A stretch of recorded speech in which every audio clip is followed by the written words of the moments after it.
I pledge allegiance to the flag of the United States of America, to the republic for which it stands, one nation, under God, indivisible, with liberty and justice for all.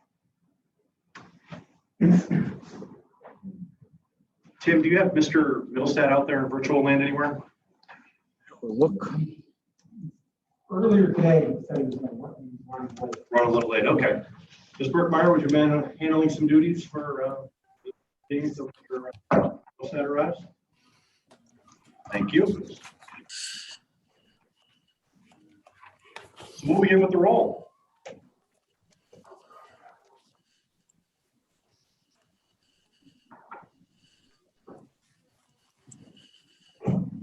Burkmeyer here, Mr. Moses. Here. Mr. Green. Here. Ms. DeWitt. Here. Jacobetti Undershot. Here. Here.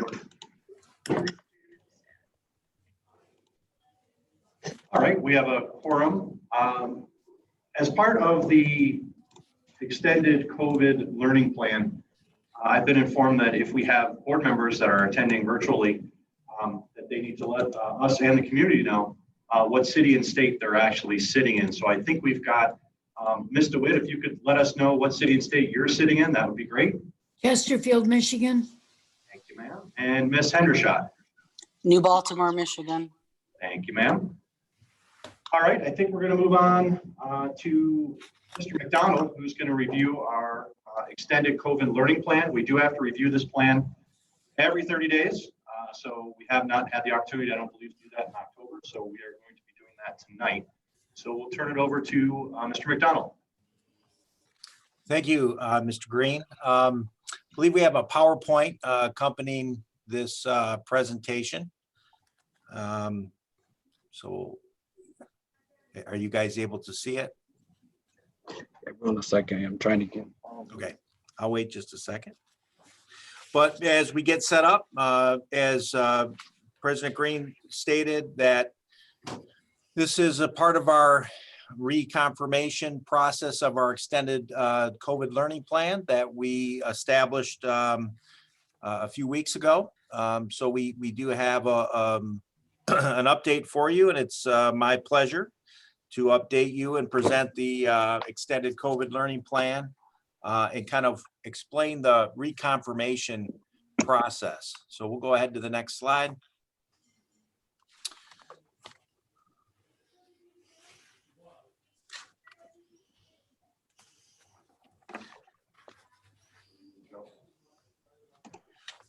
All right.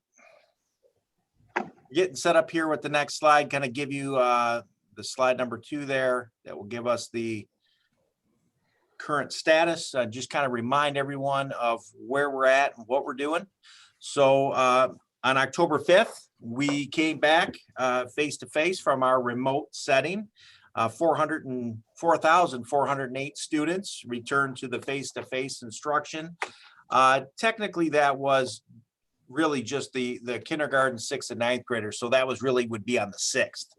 But we currently have 989 students still attending school virtually, and we have a breakdown there for you. The 272 at elementary, 210 at the middle school, 507 at the high school. It's roughly 19% of our students are still remain virtual. District-wide, a little bit higher as the students are older, maybe a little more apt to function in the virtual world.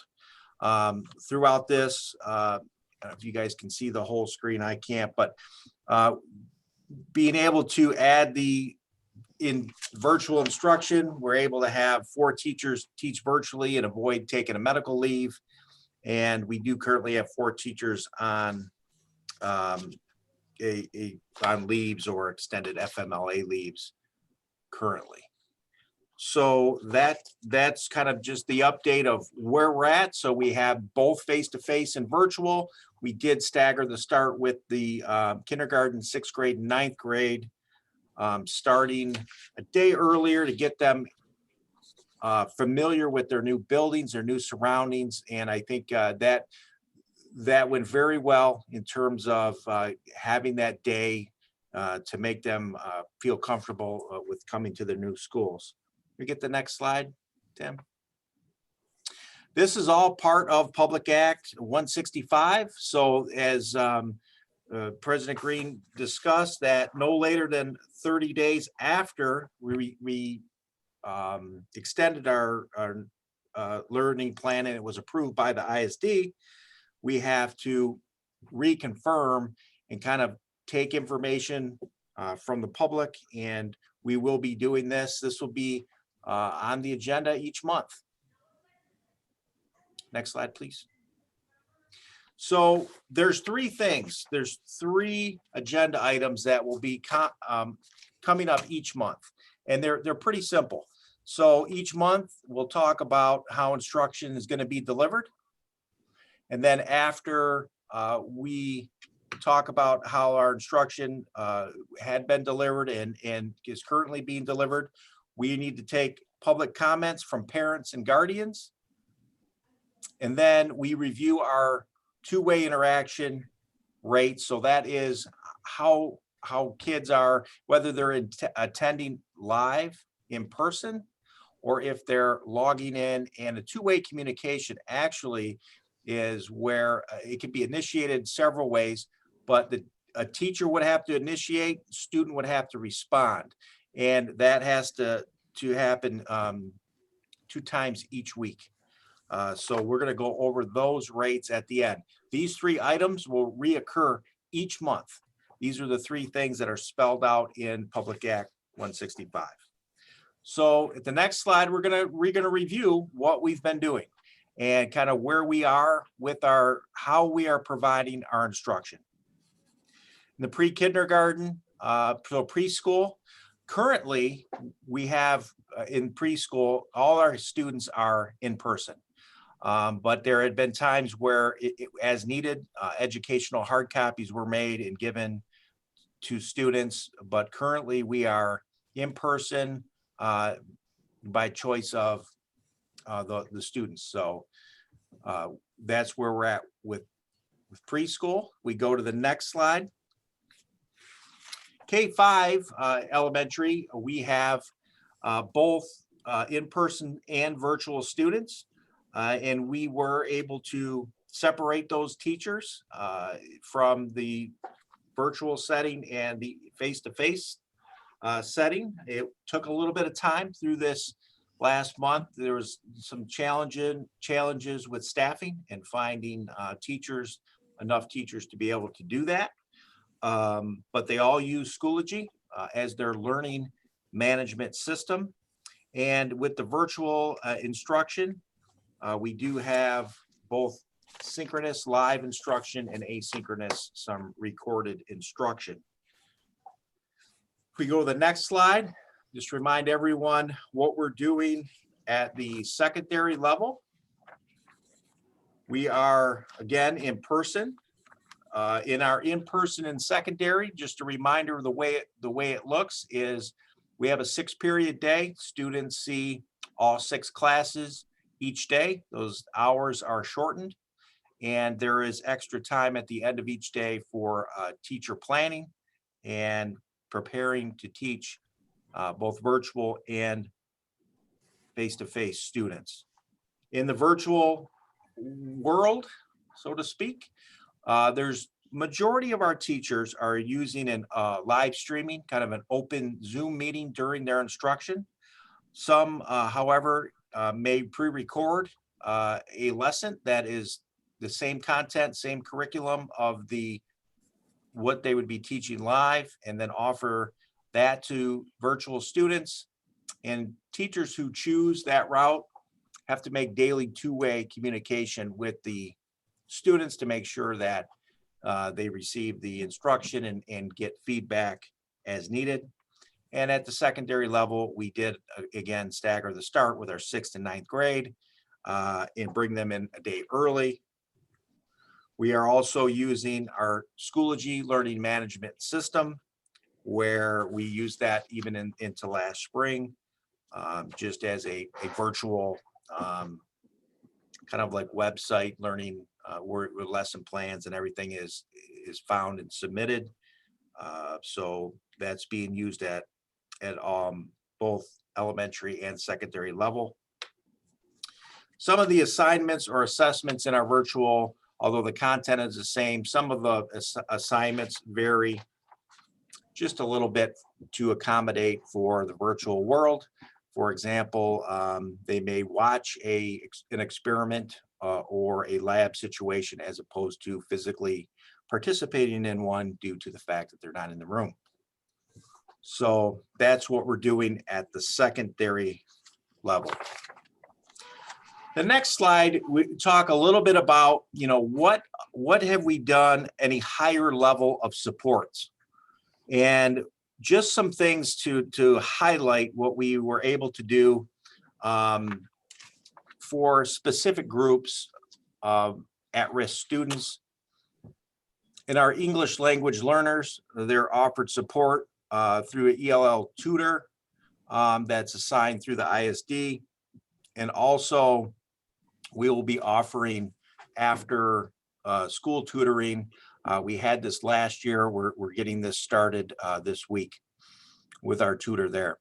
Our self-contained special ed classrooms, they began early. So we brought those students in a hybrid situation in small groups prior to the October 5th start date to kind of get some of our testing and some of our higher needs students into the classroom sooner so that, we could get started with them early.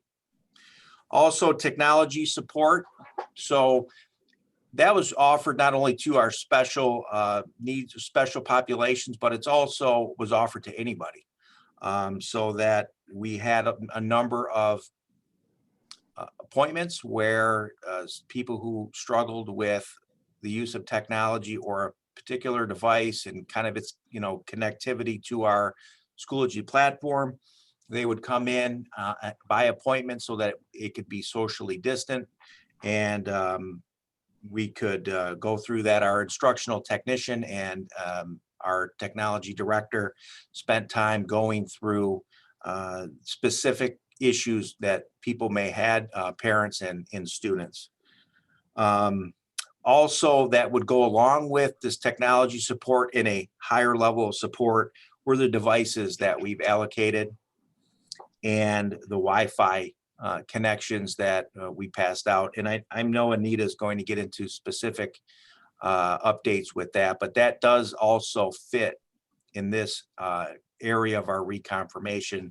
This has to get reported to the state, things that we offered that we wouldn't have offered prior to the COVID extended learning plan.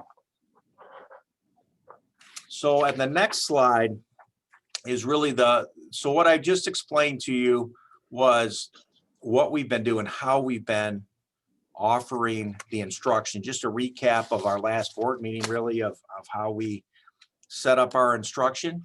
And what you have here are your weekly two-way interactions. So this starts back in September. This is actually not since the October.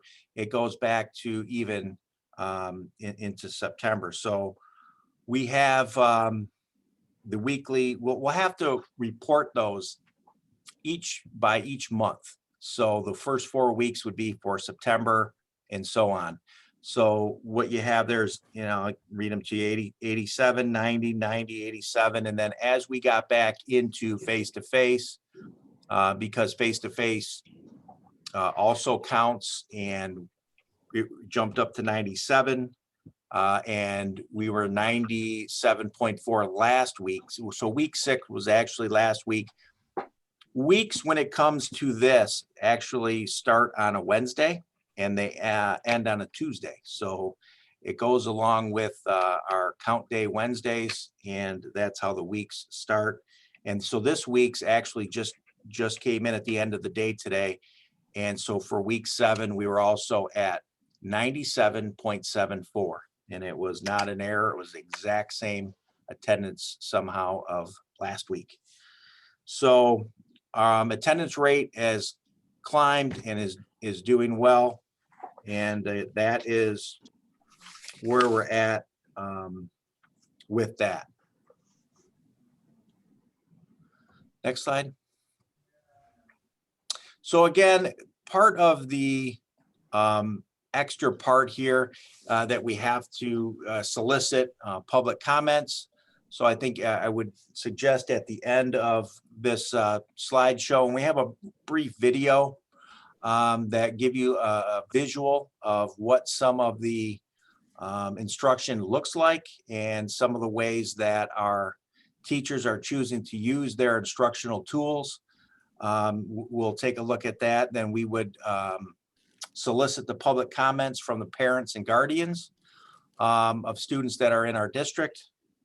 And the last slide is actually not part of the reconfirmation requirement, but it is a requirement that, and I wanted to point out because I think the information is related to our COVID case reporting.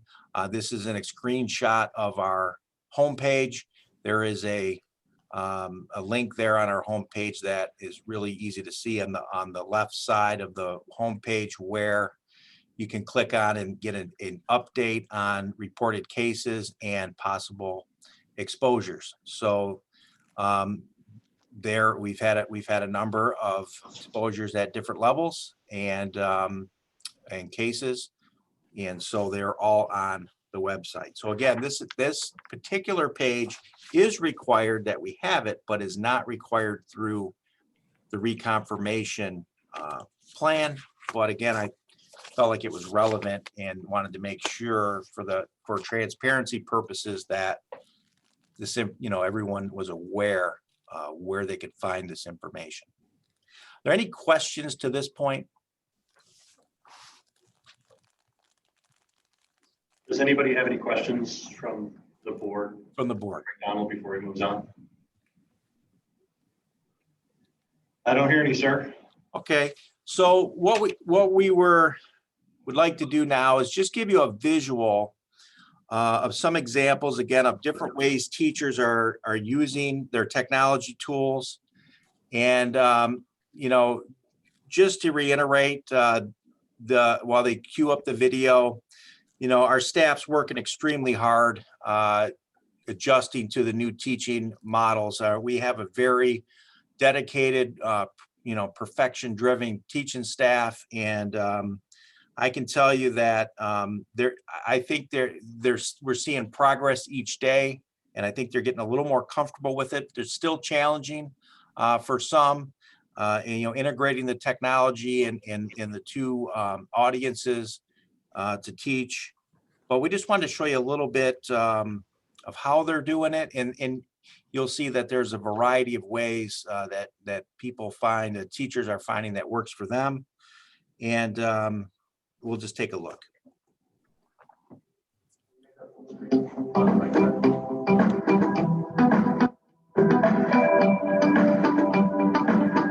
You guys do a reaction button or unmute yourself and say hello, just so I know you're here. Good morning. Good morning. Thank you.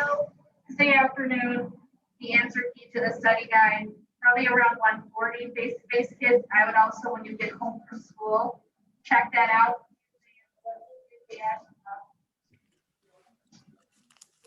Shared powers between the national and state governments. So please, please, please have that down in your.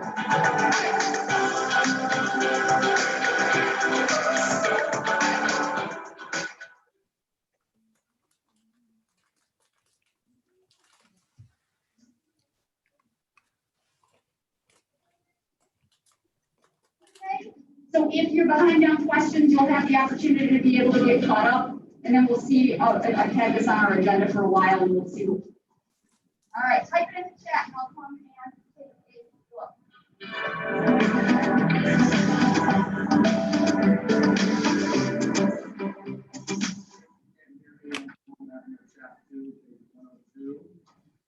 You want to just go ahead and put a key point here right in your work zone. First one that you're going to need. This is cool. Secondly, I'm going to look at pages real quick. Text message, what fraction of cell phone owners God, you take whatever your percentage is.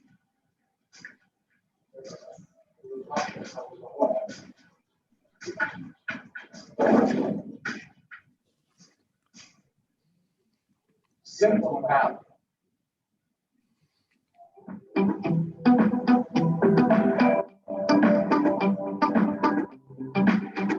So 1.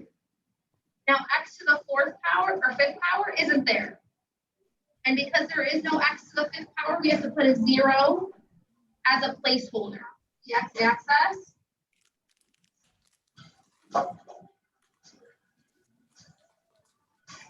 And we are going to type this in. All right, make sure that this was submitted on Schoology. If you're in person, you did it and you have a hard copy, you can get to me at the end of the hour.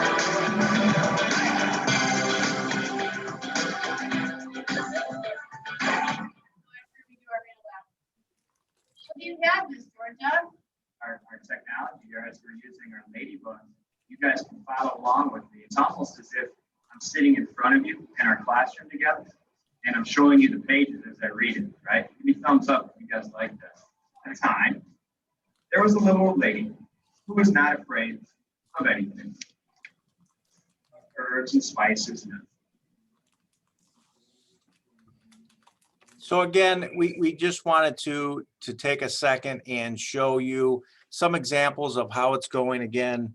You know, there's still some challenges. It's going fairly well. Teachers are working really hard to make that happen.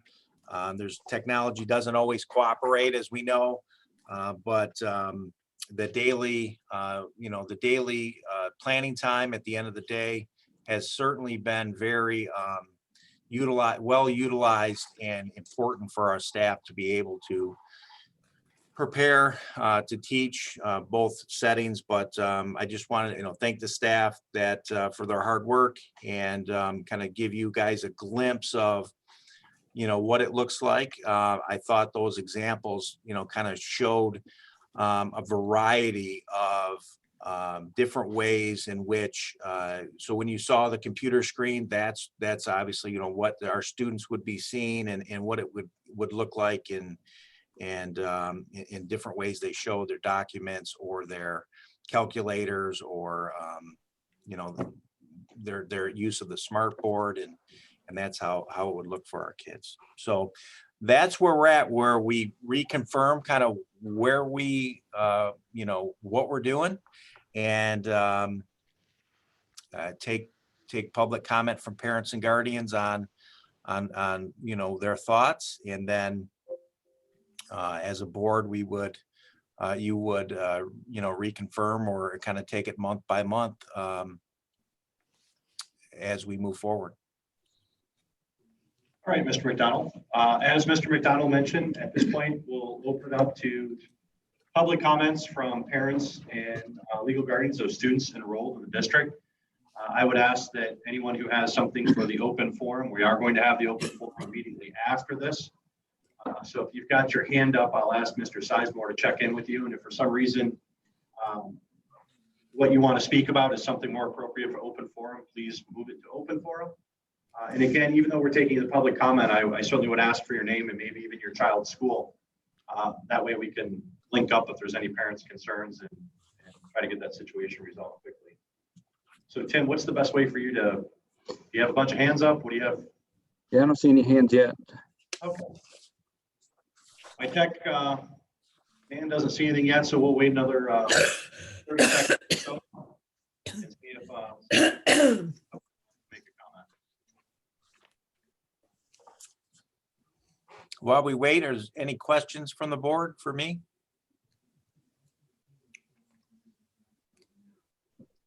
Joe, do we need to reaffirm with a motion that we're not going to be making any changes to where we're currently operating? Is that necessary for?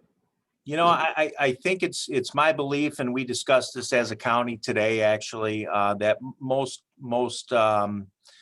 boards were going to take make a motion to either make a change or to continue the way the previous month.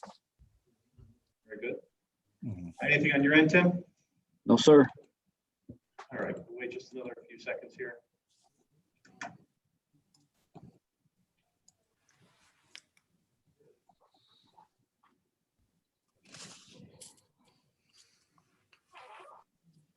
Still seeing none, sir? Nope. All right, I will close that portion of the meeting with the public comments from the parents and the legal guardians concerning the presentation. I will, however, solicit a motion from a board member to, assuming that everybody's in agreement, to continue on with what's been presented for the next month until we meet to vote again. I'll make that motion. Motion by Mr. Moses. Supported by Mr. Drew. Ms. Burkmeyer, could you take roll, please?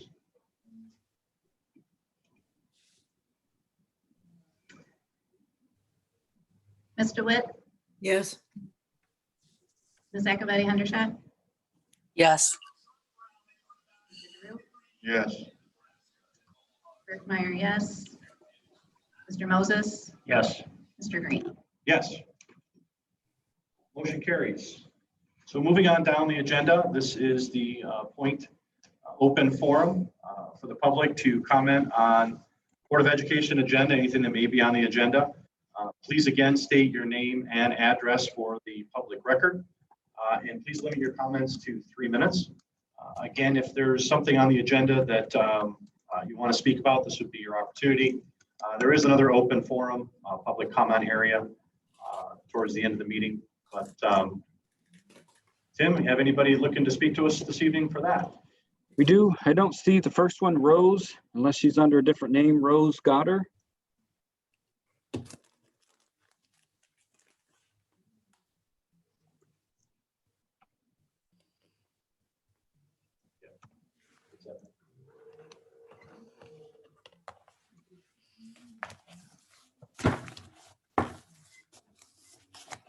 Go to the next. Oh, Dennis Richards. Mr. Richards.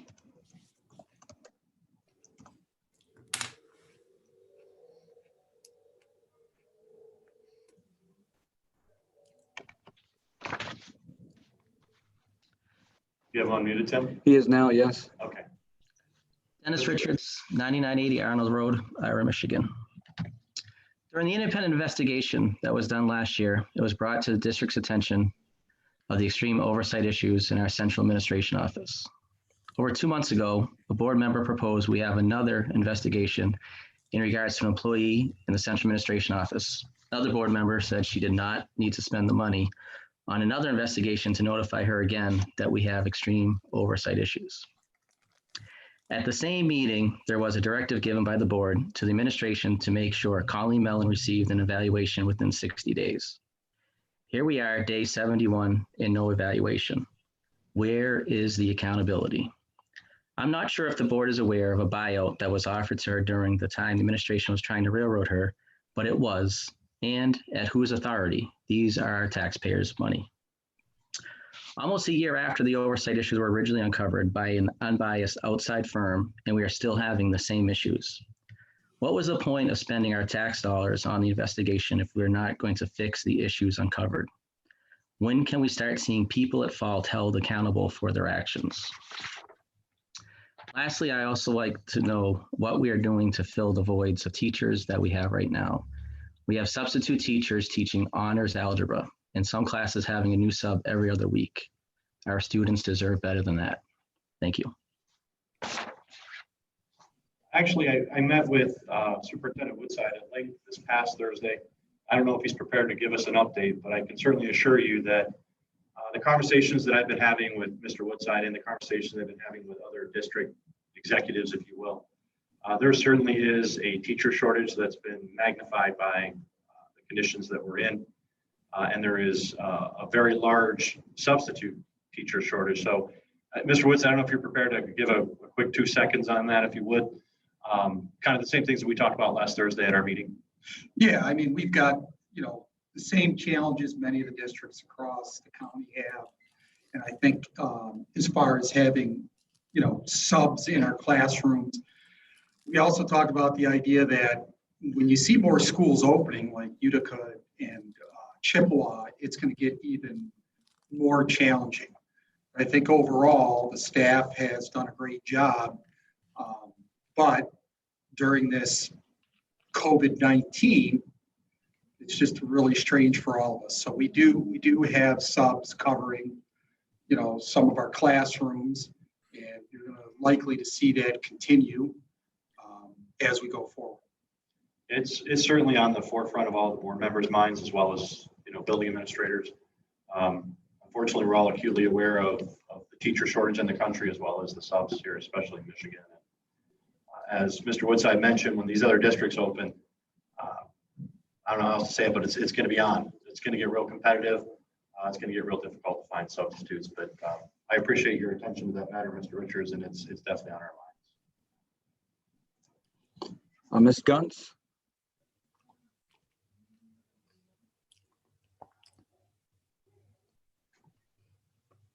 Ms. Gunst?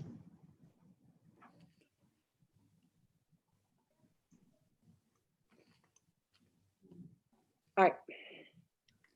Oh, there you are. All right. Sorry. Wasn't letting me speak. Hello, my name is Elizabeth Fanook. Tim called me Guns. That was my maiden name, but I'm a teacher here at the high school. And tonight I just kind of wanted to share my perspective with the board on what I see and many of my colleagues at the high school see as the realities of teaching face-to-face and virtual at the same time. First of all, prepping for both takes time, lots and lots of time. I know my curriculum inside out, but prepping for a virtual class is very, very different. You have to cover every single base twice, if not 3 times.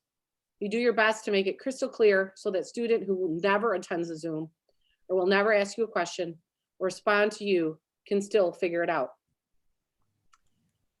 You write out a script or a cliff notes of sorts, so you are sure that you are covering everything that you want to say, do, and present, and so that it's equal for every one of my classes, or should I say my preps, as I have several preps in my advanced classes that sometimes need a different set of explanations or even assignments. You use the vast majority of your time at the end of the day putting out fires from what happened during the school day and to get ready for that next day. Rarely do you not leave to go home on time without taking home another hour or even more of prepping to do once you get there. You force yourself to log off by 7 p.m. most nights so you can get dinner together and spend some time with your family. Some nights, however, you are back on after dinner to just do that 1 more or 2 more things that you need to do, or respond to another student or to another parent. You arrive early, you always have, at least 10, 15 to 20 minutes. There are students that are standing outside your door waiting to get into your class because they don't want to be out in the hallways, they don't want to be in the commons, and you get that. But then it means you can't make any calls to any other teachers or to counselors to discuss a student like you had hoped. Guess there's always your lunch or your prep period at the end of the day. You log on, you make sure your Zoom classes are ready for the day, and then you make sure what you plan on presenting to your students is prepped and published out in Schoology.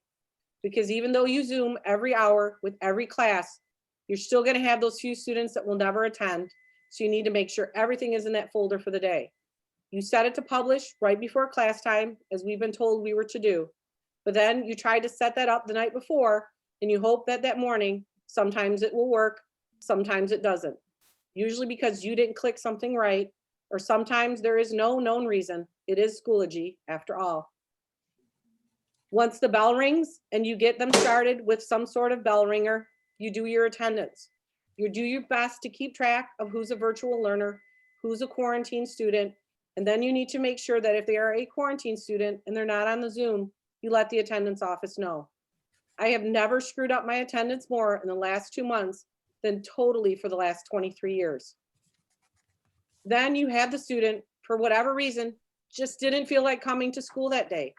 So you make a note to ask them to stay on the Zoom at the end of the session to make sure that they understand, although you so appreciate them showing up to your Zoom, you still have to mark them absent. And as a parent, needs to have them call themselves in, call the student in, because you are liable for their safety and well-being. Then you start your lesson and you pray that nothing goes wrong, that you have all your students muted so that one of them drops an F-bomb because something isn't right on their end, the whole class doesn't hear. Or that you have some character that just likes to unmute themselves whenever they see fit to make a noise or say whatever else comes to mind. You go through your lesson. You're trying to make sure you give time to both sets of students, but you know in your heart, you never really do. And when you nail that lesson, and you are so excited because that is going to be the one that you post for your absent students later that day, and then you realize you never hit the record button. So you just tell yourself you will try again tomorrow or next hour, sorry. This is the time you remember to hit record, and then something happens. And oh goodness, you can't use that one either. And you go on through your day and you try your best and you answer messages from students in between here and in between there. Don't forget about cleaning between each class, 28 computer stations and chairs. I am a lucky one as I get help from a para at the end of 2 hours, and then it helps me so much. But those other 4 hours, I am on my own. You eat lunch at your desk so you can take care of just a few other things and respond to some parents or some staff emails. Then you're back at it, and suddenly it's 12:47, and you realize you haven't stopped once to use the ladies' room. So you stop for 5 minutes to catch your breath, maybe walk to the office to check your mailbox and try to just see another adult face. But you're feeling the pressure because tomorrow's Schoology folders aren't going to fill themselves. So you go back to your room, you put up more fires, you type in more lessons, and you try to leave as early as you can. So your 11-year-old isn't home alone too long because you can sit at your kitchen island and prep from there. But at least you're in the house with him, even if you're still working. When you finally close your workday, you log off at home and you know your next day is going to be a repeat of the day you just finished. So if any of you still think that doing face-to-face and virtual is easy, I now invite any of you to join me at the high school in my room to witness for yourself the struggles that so many teachers of us encounter daily. I do totally believe our principals are doing their best to support us in our challenges and keep us informed of what seems like daily changes. I just felt it was necessary to share with you my perspective because I don't feel the realities are being presented truthfully. Thank you for the opportunity to speak with you tonight. Good night. Certainly, thank you for your time and your comments. I know that several of the board members have been in the high school, the middle schools, the elementary schools. I know everyone sitting up here certainly has, and I haven't unfortunately connected with Ms. Hendershot or Ms. DeWitt, but I know they're in touch with their schools and their kids' schools and everything. So we are aware of the challenges that you're having, and I certainly, I can't speak for the entire board, but I can tell you that I have never used the word easy to describe being a teacher, even in normal circumstances, let alone the circumstances that we are up against now. So I think I said at the end of the last meeting, I see you, I see all of you, and I see you working. And as a board, again, we really appreciate what you're going through on a daily basis and what you're doing to get that job done daily. Please don't discount how much it has affected us and how much we realize what's going on in our schools. We understand the challenges that you're facing. And again, thank you for your comments. Tim? Tina Rockingham? Hi, can you hear me? I can. Okay, hi, Tina Rockingham, 34780 Ridge, New Baltimore, Michigan. All right, so as a community member, I have watched the downward spiral of integrity by some of the current board members through their actions. I am embarrassed for Anchor Bay Schools about the unprofessional conduct of some of these current board members. Sitting back and watching, it appears that the current board members have hidden agendas, yet they want us to believe that they want the best for our students in Anchor Bay. Question: why did the current treasurer of the board, who was running for re-election, pull out her own children from the district? Are you aware that her husband has applied for jobs in the district and did not get one? Is this her axe to grind with the superintendent? Her actions at the last board meeting suggest that she has a personal vendetta against Mr. Woodside as a result. There is a new candidate running for a board that is the administrative of the Facebook page Anchor Bay Community Schools Watchdog. Does the public know that this was created 3 years ago because the community wanted to support the former high school principal, that gifted a 2-foot wooden penis to a staff member as a departing gift? I can't even repeat what was written on the writing that was given to a female as a departing gift. This board candidate has been seen hanging out with this former principal. She has been on a crusade to remove the superintendent because of this. Ms. Stankus, I would hope you would have more respect for yourself as a female. Wrong is wrong. Your supporting such an individual demonstrates your lack of common sense and tells me why you cannot be trusted with the safety and education of our students. Transparency, yeah, right. Hidden agendas, I think so. Thank you. Thank you. Sammy Keith. Sammy Keith, 51990 Brevard, New Baltimore. Can you hear me? Yes, sir. I came tonight to this board meeting with one word on my mind: transparency. Is there transparency with our current board, specifically the new board members and those individuals running for school board? It is my understanding that the current board treasurer has moved her children out of anchor-based schools. I'd like to ask the treasurer, when do you plan on moving your children back to their home district? You have been on the board now for 2 years. During that time, has Anchor Bay become that bad of a district that you felt obligated to give your children a better education by moving them? Based on the district scores, it appears Anchor Bay schools consistently rank near the top of Macomb County. I'll ask again, have these last 2 years seen a drop in academics? If so, then wouldn't you be part of the problem? After all, you've been on the board for the last 2 years. It appears to me you're more interested in settling old scores with the superintendent rather than doing what is best for our students. Are you really bitter that your husband didn't get the job? There's a new male candidate running for board office that claims he likes being involved and follows and participates in board meetings. Really? He has only recently began attending meetings because his neighbor, the former JROTC lead instructor, was under investigation from the Air Force. This resulted in the lead instructor being decertified and ultimately losing his job because he couldn't teach without a certification from the Air Force. I'm curious, has this prospective candidate even read the report, or is he listening to the lies of his neighbor?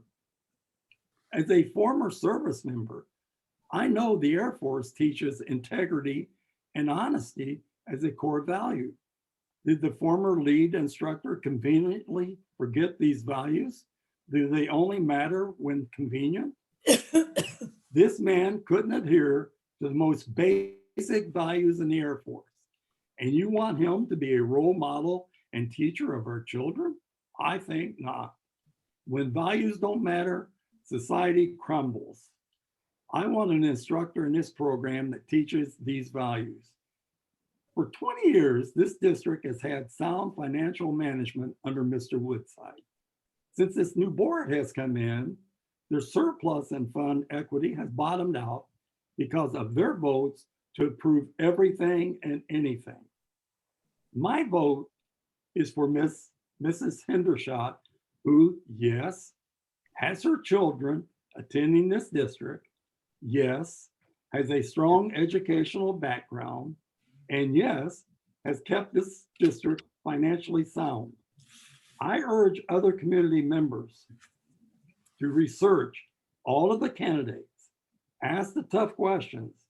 It will be a long 6 years if we vote for some board members that have self-serving agendas. Thank you very much. Thank you, sir. I missed one, Randy Williams. Can you hear me? I can. Randy Williams, 51550 Baker, Chesterfield. I am concerned about the upcoming school board election next week. As someone who attended anchor-based schools and recently moved back into the area, I am deeply disturbed with the pool of candidates running.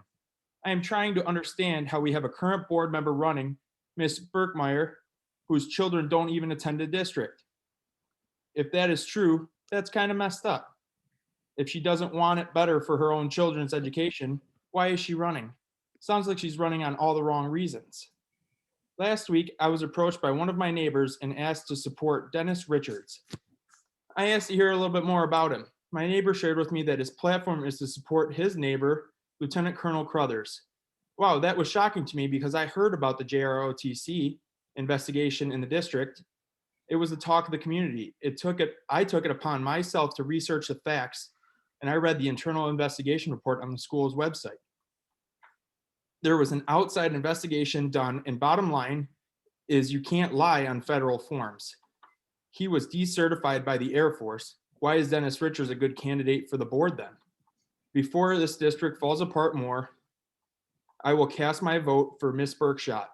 She doesn't have a hidden agenda. She has the respect and integrity to continue to do what is right for the district. Anchor-based schools has always been known for their leader in Macomb County. We have a superintendent with the district for over 20 years that has a sound financial management and great solid vision. We have become a district that families want to come here because of amazing test scores and many programs.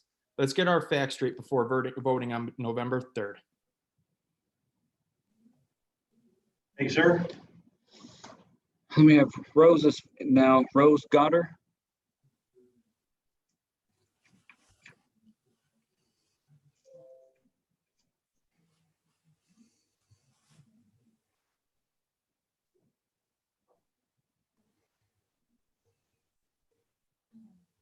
She's unmuted.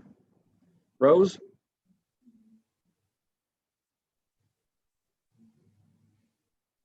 Try to circle back to her, Tim. The only one with their hand up looks like Michelle or M. Koch. All right, can you hear me? I can. Hi, my name is Michelle Koch. I'm at 29106 Bay Point Drive, Chesterfield. Not only am I a parent in the district, I'm also a teacher in the district. And I'd like to turn things to something that's hopefully a little more pleasant. I think we need a little bit of pleasantness and niceness right now. I'd like to thank Phil Latona at Middle School South, principal at Middle School South, Yolanda White, principal at Sugarbush Elementary, and Jay Seletsky, principal at McCont Elementary, and then also Laura Gonzalez and her staff at Central Administration. I am one of those teachers that was out on FMLA that was put into a virtual teaching position. And I really appreciate that. I never not wanted to do my job. Medically, it just was, I was unable to do it in the classroom situation. So I'm very thankful to have and to be able to continue to teach. That is the love of what I love to do. I'm in my 31st year of teaching, and I absolutely love it. Now I'm switching from 8th grade to 4th grade. But I have taught elementary, middle school, and high school students, so it's a change. But I do have one thing that that does concern me. I started last Thursday, so I've put in 1 week. And what really concerns me is of my 21 students, because there were so many 4th grade virtual students that they split the 4th graders into 2 groups. Of my 21 students, for some of those students, I feel really, really bad because I am now their 4th teacher since school has started. So my heart goes out to them, and my heart goes out to my 6th and 8th grade students that I started with and had to leave. So I wish them the best of luck, and I wish my current students a sense of stability. But I did want to say thank you to everyone. for allowing me the opportunity to continue to do what I love to do. Thank you. Thank you for your comments. Diane Caldwell. Hi, I'm sorry. For some reason, my little blue hand wouldn't work. I feel terrible for bringing up really basic things when I'm listening to people discuss such important matters. But my first comment is actually to the curriculum committee. I know that you guys have a curriculum committee. I don't know who's on it, but I think you should consider an SAT prep course. When my daughter was looking for electives to take, she struggled a little bit with the extra 2 electives, and I think that an SAT prep course would be something really valuable for our high school kids. If we have lost 300 kids, I also think this could help with teachers displaced or with different certifications. There is College Board with Khan. We could guide the kids every single day. It could save their time. It could help them out. The second thing I wanted to talk about was the elementary math curriculum. I know we're using Bridges, but I don't think this lends to virtual very well. I think it's really difficult to teach Bridges virtually. I do teach at another district. Like I said, I have an 8th grader and I have a junior. I teach math at Chippewa. We're still virtual and we're going back hybrid in a couple weeks. I can't wait to see kids, but yes, it all makes me extremely nervous. But we've switched to a curriculum with the identical standards, but with virtual components, and it kind of lends to teaching virtual and face-to-face at the same time. It's free, and if Mr. McDonald wants to reach out to me, I left my email. We could talk about that, or if the curriculum committee, if any of you are interested in that information, I'd really be happy to share, because Bridges is really based on a lot of what my middle school curriculum was based on, which is collaboration, group work, Kagan, and a lot of interacting and problem solving. And I just really think that this is not something that can be carried over virtually feasibly.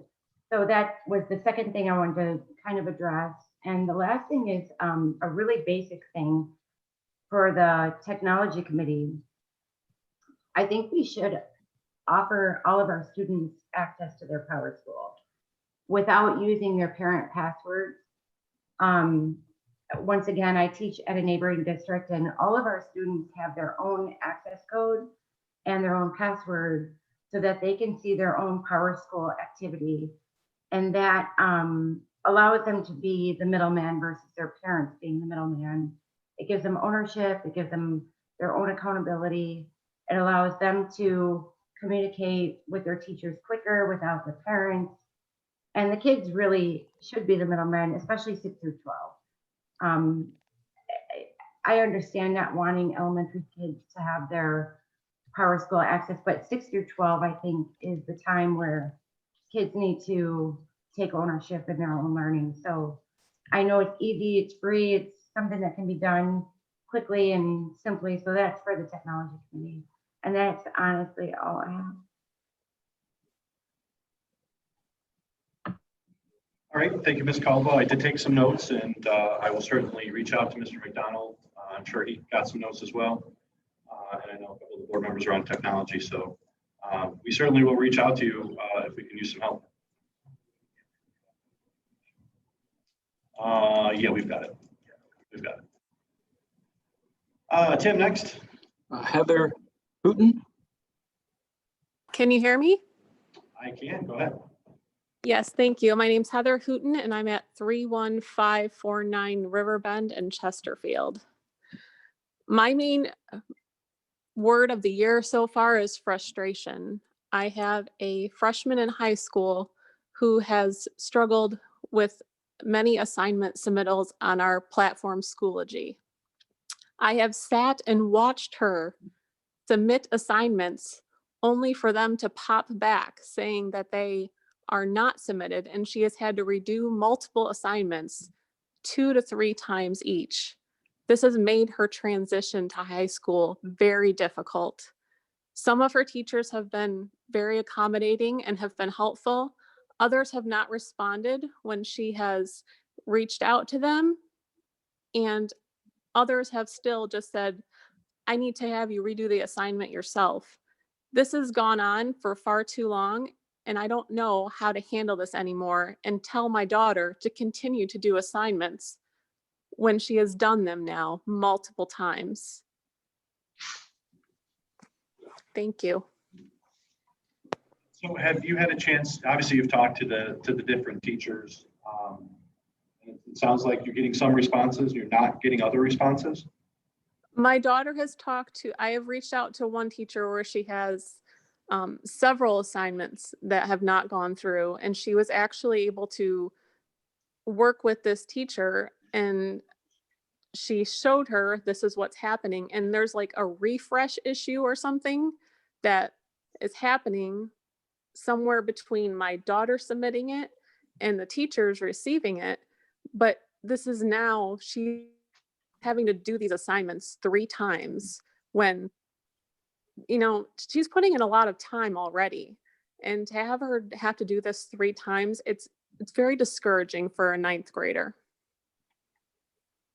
Yeah, I'm sure. I appreciate you sticking with the process and continuing to work through the teacher, and please let the principal at the building know, or a counselor know, if if you don't feel like you're getting the responses that you need from that particular teacher. Thank you.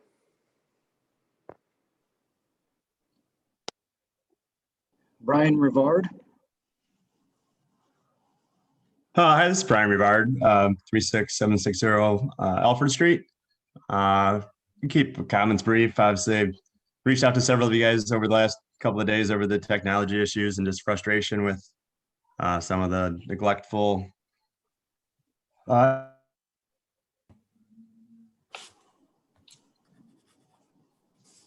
think we lost you.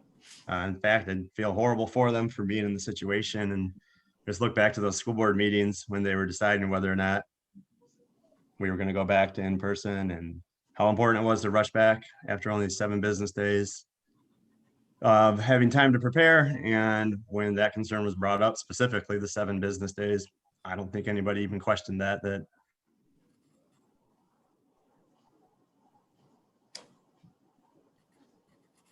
I think we lost you again, sir.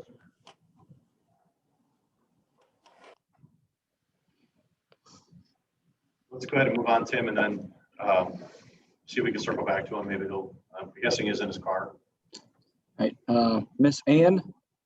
Sorry about that. Oh, you're back. Can you hear me now? I can hear you, yes.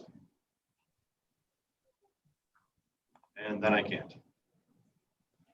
Okay, well, anyway, I guess I'll keep them even more brief, but I just wanted to make sure that you guys know that the frustration is directed at the planning and lack of planning. And I mean, obviously you guys are doing everything you can now. I don't see the tensions calming down. Teachers are upset. Parents are going to continue to be frustrated and upset. It's either going to be apathy or there's going to be more and more tension. And I just hope that you guys are doing your best, and I wish everybody the best as well. Thank you. Thank you. So you're going to Ann? Yep, Miss Ann.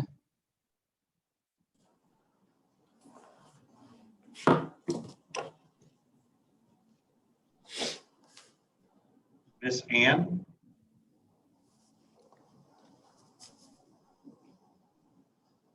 All right, sir, on to the next one. Stephanie Richards. Hi, can you hear me? I can, go ahead. My name is Stephanie Richards of 9980 Arnold Road. Tonight, I would like to address our technology issues. Why do we use programs that do not work together? Or is it that they are intended to work together, but we do not have them set up correctly? Either way, we should fix this. I find it frustrating that PowerSchool shows me one set of grades and Schoology shows me something different. I find it frustrating that Schoology shows me that my son is missing or has passed 2 assignments, but PowerSchool does not. I find it frustrating that Power School shows me that my son's lunch money balance is $41, but Send Money to School shows me it's only $11. Having these programs communicate correctly with each other would be a huge benefit to students, staff, and parents.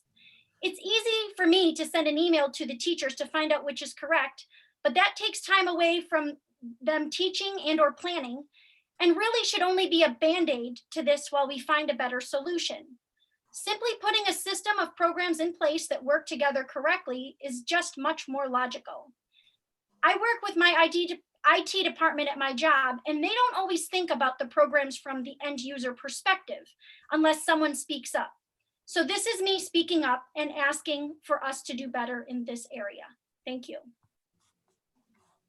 I appreciate your comments, Ms. Richards. Obviously, I see that our tech director is online, so I'm sure she got some notes, and I know we've been having issues that expand beyond actually the district, where MISD internet went down, and it took down everything that we had, functionality at all of our buildings, all the central administration. So I had the very same frustrations that you have.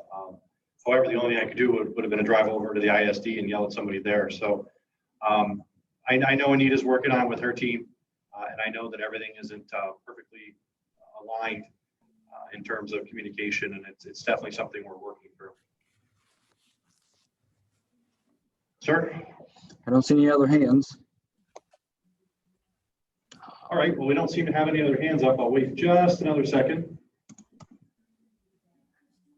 And we will move on the agenda. Oh, now Miss Ann's, we'll see if she can unmute her here. Miss Ann again, trying her.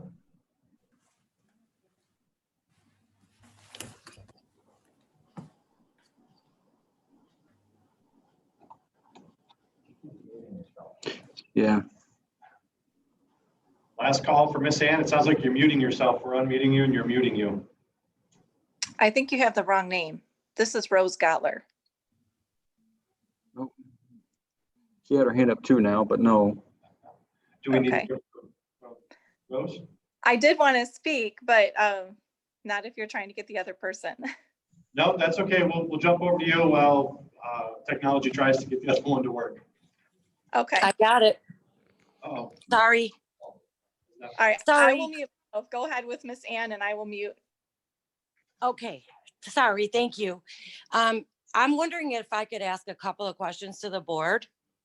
I may have some answers, but if I can get your name and address, that would be great. Okay. My name is Ann Smith, 50435 Baytown, Chesterfield. When will the meetings be in person again, the board meetings? I'd have to defer back to the superintendent or assistant superintendent, but I believe that we are not permitted to gather more than, help me out here, I can't stay with all the EOs.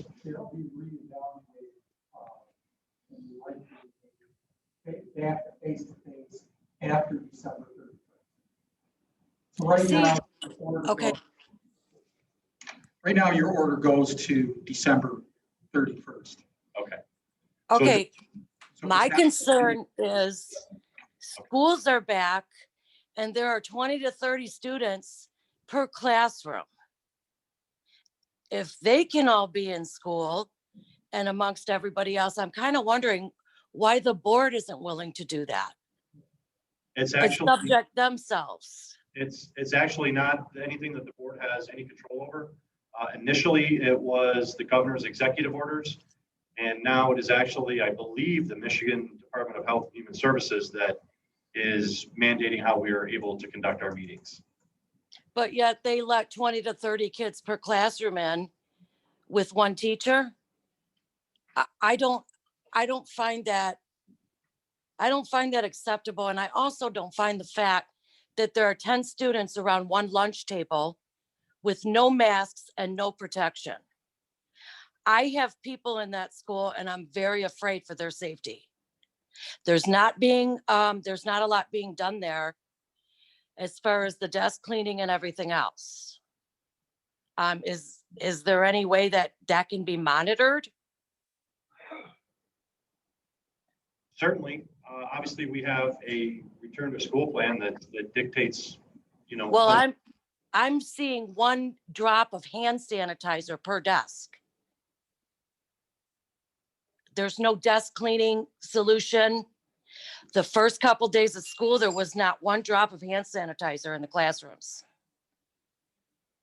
I'm very afraid for my family member in the school. And I'd like you guys to reassure me a little bit. Well, certainly I can have Superintendent Woodside or our Director of Facilities Management, Mr. Case, give you a call. I would appreciate that. And I also mentioned it to make some of these other parents aware of exactly what's going on, because I know a lot of them don't realize. And that's all I have to say. And I appreciate it. Thank you. Thank you. Sir, do you have her contact information, at least her name and number, her name and address? Okay. Then Tim, we had one more, right?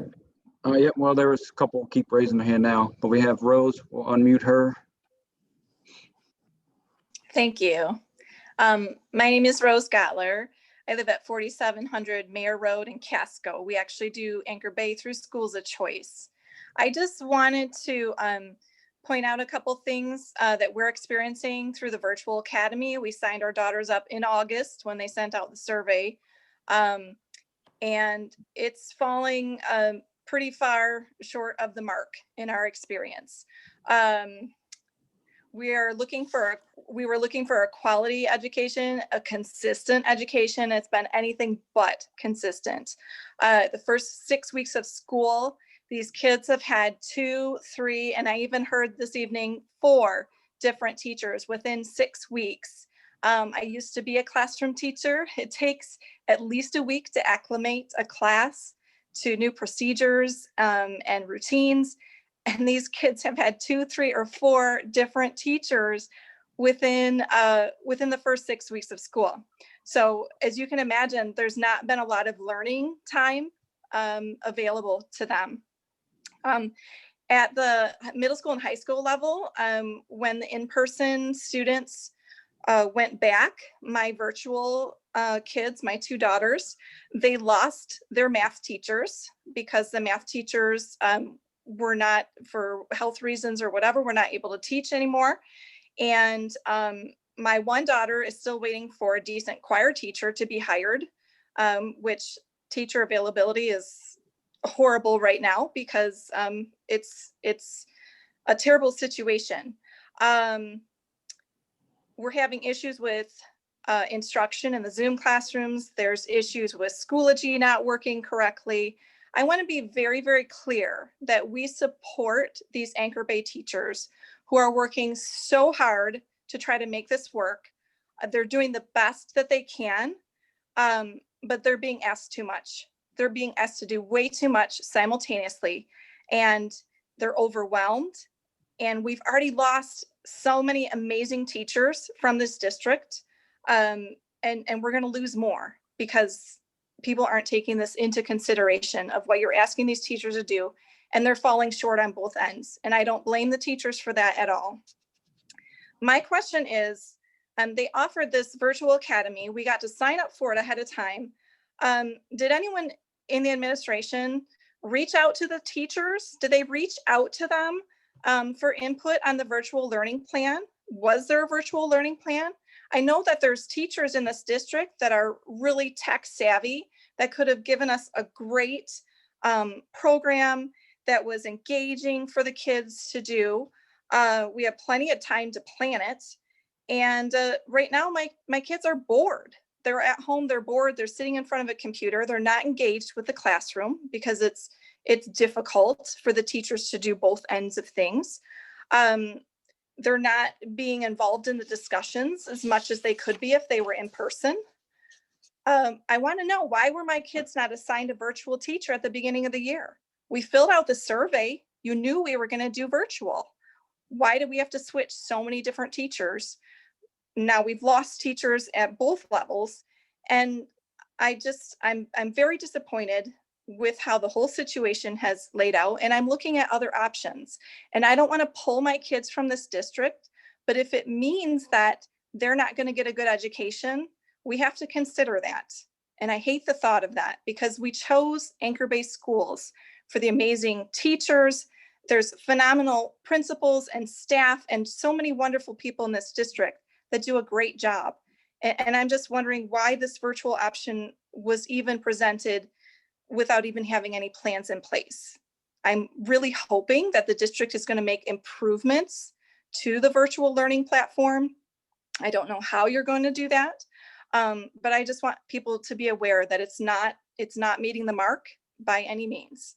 And I really hope that we can have some improvements and we can ensure that we're not going to lose more excellent teachers, because that's what's happening, and you're losing families. That's all I have to say. Thank you. Thank you.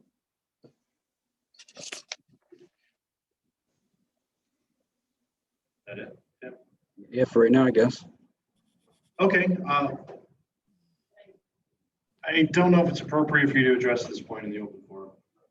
Could I wait for board comments? Thank you. Moving down the agenda towards greater student achievement. I believe this will fall to Anita. We're gonna have a technology update. Yes, Tim's just going to pull up the PowerPoint. So the point tonight was just to give the board, again, another bird's eye view.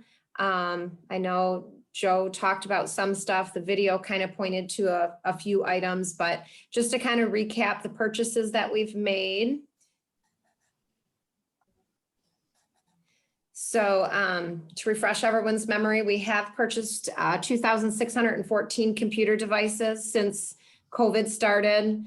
Met earlier today with our business department, Todd and Robin, going over the grant funding, what's left, what we've spent, really making sure that we have utilized all of the resources we have available to purchase those computers. We also purchased hotspots for internet connectivity. At this point, because most people are back face to face, you know, the requests are dwindling in terms of that, but sometimes people are changing households, or kids go between a couple of houses, or maybe they're using a child care person who doesn't have wireless. So those hotspots are still being requested. We did purchase webcams. This you saw in the video. This purchase was really to give additional options and ways in which teachers could set up their classrooms. Going into COVID through bond dollars and previous technology purchases, we did have in almost all classrooms some form of a document camera. But oftentimes, as you saw in the video, the teachers like to be able to keep their document camera either on their whiteboard or maybe a document of what they're looking at. And then the webcam is what they can keep on themselves or something else in their classroom. So we purchased those. Next slide. We also had wireless microphones. This really became more of a need because of the mask, obviously, just to be able to help our teachers project their voices when they are having to teach both virtually and in the classroom. We did the movable stands and the extension cords. Next slide. I just want to make sure, I know there were some comments last week that maybe technology wasn't ready before we went back face to face. I just want to be very clear that all of those items that we said we purchased, the extension cords, the movable stands, the microphones, and the additional webcams were all in place about 3 days prior to us going face to face, starting on October 5th. During that time, as those materials came in, we deployed all of our technicians, myself, Ashlyn, out at the buildings to walk around, to help with setup, to help model it for teachers. Obviously, it's very nerve-wracking for a teacher, as Joe said. You know, they want to be the best at what they do. They have great curriculum, great content, and then to be able to have the technology work is certainly something we wanted to make sure we supported. That same week before we came back, we had the All Remote Wednesday. That was just another opportunity for at least the secondary teachers who were going to have to be doing both, to have some additional time for training, working with each other, working with any of our staff to be out there. We do have an ABSD tech support email, and I guess I want to remind that to, I wrote down a couple of the parents' names who said they're still having, like the parent who talked about not being able to upload an assignment. We'll meet with a student one-on-one. We can do that either in person or virtually and walk them through that. We've been doing that so far. Sometimes it is just an extra step. Sometimes it's the type of tool, computer that they're using. So, we want to make sure that people are reaching out to us if they do need help. And we obviously, and we've shared this since the beginning, have lots and lots of video tutorials that we created that are accessible to our teachers 24/7. Most of them are, you know, anywhere from 3 to 7 minutes long on a quick topic. So if a teacher, you know, needs help on a specific item, they can go right to that recording. Next slide. One of the things that we did early on in this process was create a Schoology course for our teachers that was really forcing everybody to use Schoology. I just show what the dashboard looks like and how the folders are set up. And again, that's anytime a teacher goes into Schoology, this is one of the courses that they can refer back to. And it's kind of really a hub where we keep everything. Couple other things, just want to remind, we did hold optional training for 3 weeks in August, and we recorded all of those so staff could have it. And we've also created a survival guide that has all of the resources in one place as well. So if they don't get it at Schoology, they can get it in the resource guide. Next slide, please. As I've mentioned, we do send regular email updates and tips for teachers anytime we discover something or an easier way to do something, or maybe in those early days, you know, really finding what tools our students were using and a way for teachers to do something that would be more accessible for the students at home. As I mentioned, we hold individual and small group Zoom sessions on specific topics.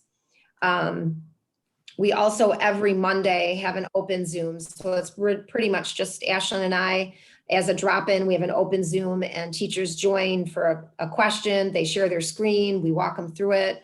Some stay on the whole time. Some just come for their question and leave. And at this point in time, we're planning on those every Monday from now until the holiday break. And of course, if it's worthwhile, we'll keep doing that as well. Tim's staff, the technicians and Tim, they work directly with our trouble tickets. So that's more when software or something's not plugged in or their microphone's not working. That's boots on the ground where they go out and work on that. The flip side to that is any parents at home that are having technical issues with something they borrowed from us. Tim meets with them usually at Lighthouse, and if he can't troubleshoot it, you know, we can swap out and get something fixed and provide a Chromebook for them. Next slide. Real quick, going over now our students and families. Again, we do both in-person and virtual training for families, so make sure they're reaching out to us at the technology department. This Thursday, tomorrow, actually, we are holding another virtual for students and parents. One is geared for secondary, one's geared for elementary. That's tomorrow afternoon. All virtual parents receive that email with those links on it. And again, if that's something, we're going to ask the virtual families if it's something they would like to have an open Zoom a certain day of the week that they could jump onto. We're happy to do that as well.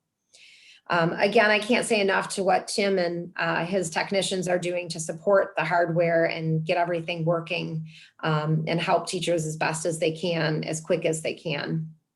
Next slide.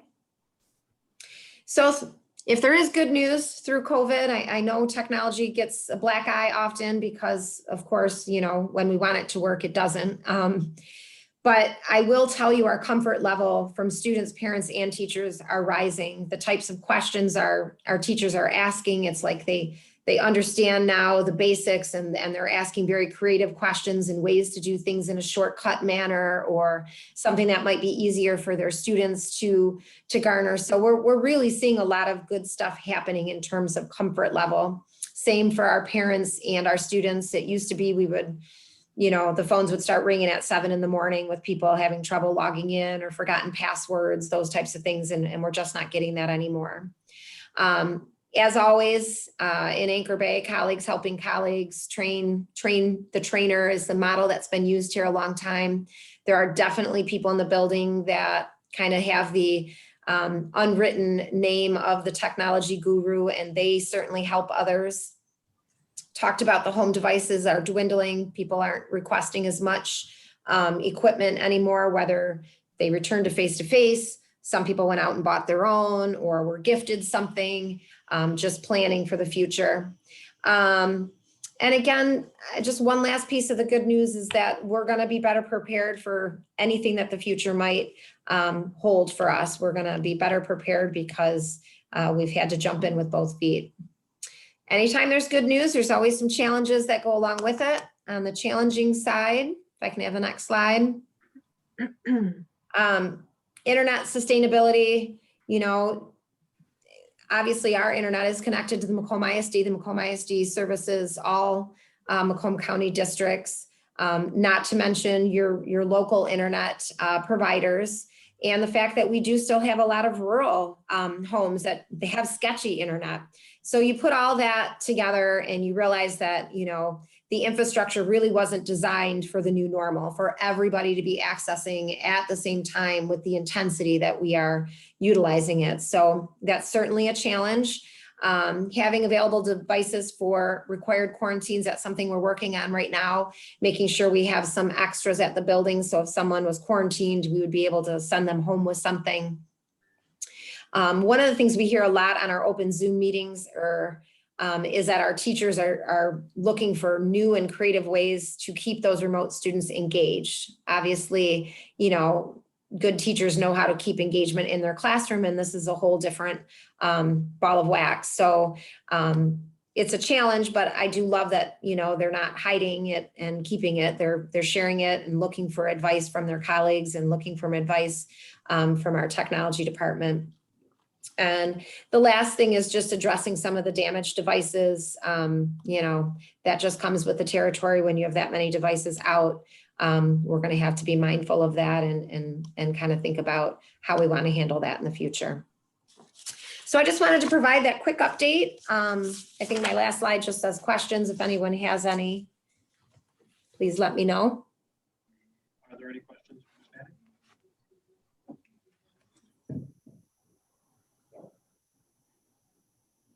All right, thank you, ma'am. Mr. Chairman, I'd like to make a motion to amend the agenda to add 3 items. First item, item F, budget discussion. G, waive attorney-client privilege. And H, letter of understanding.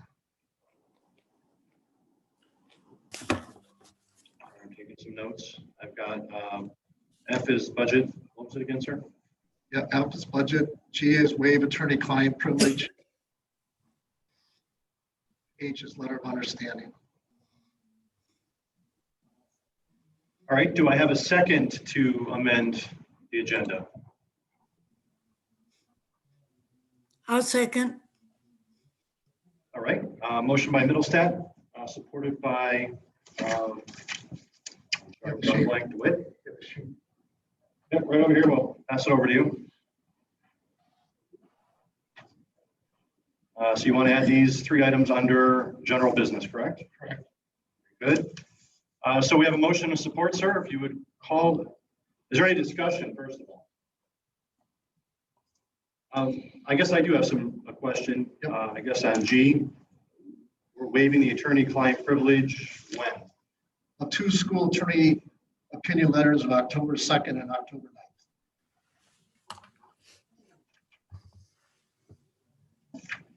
All right. Would you call the roll, sir? Okay. Ms. Brookmeyer, No. Mr. Moses, Yes. Ms. Agnetti Hendershot,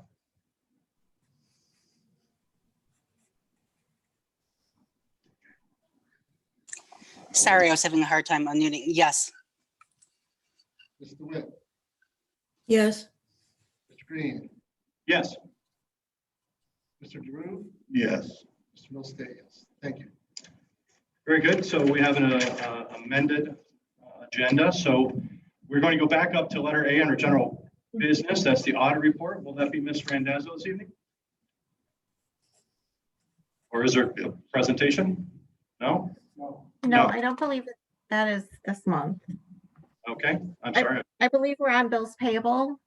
Okay, go ahead, Ms. Randazzo. I'm sorry, I must be looking at the draft agenda. Oh, no, you're fine. So in front of you, you have a summary sheet by fund and the supporting detailed check register that has been included previously for your review for the month of September. September expenditures for the district totaled roughly $1.1 million.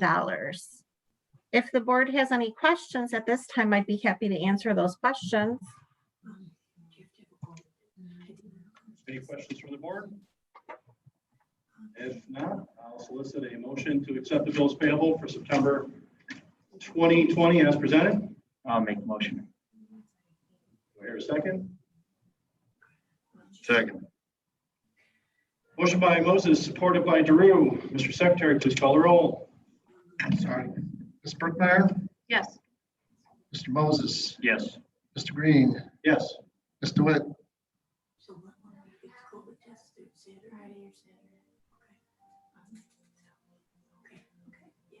Ms. DeWitt? I'll come back. Ms. Sorry, Ackerman, you have a shot. Excuse me, could you repeat that, please?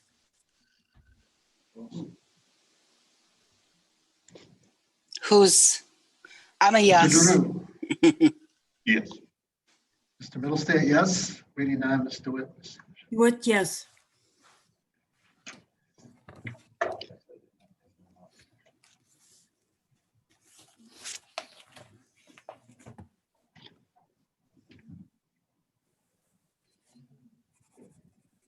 Stop. Ms. DeWitt, Ms. Hendershot, either of you Yes. still out there? You both get disconnected? No, the battery's dying on the other one. Oh, did we get disconnected? You can't hear me? Mr.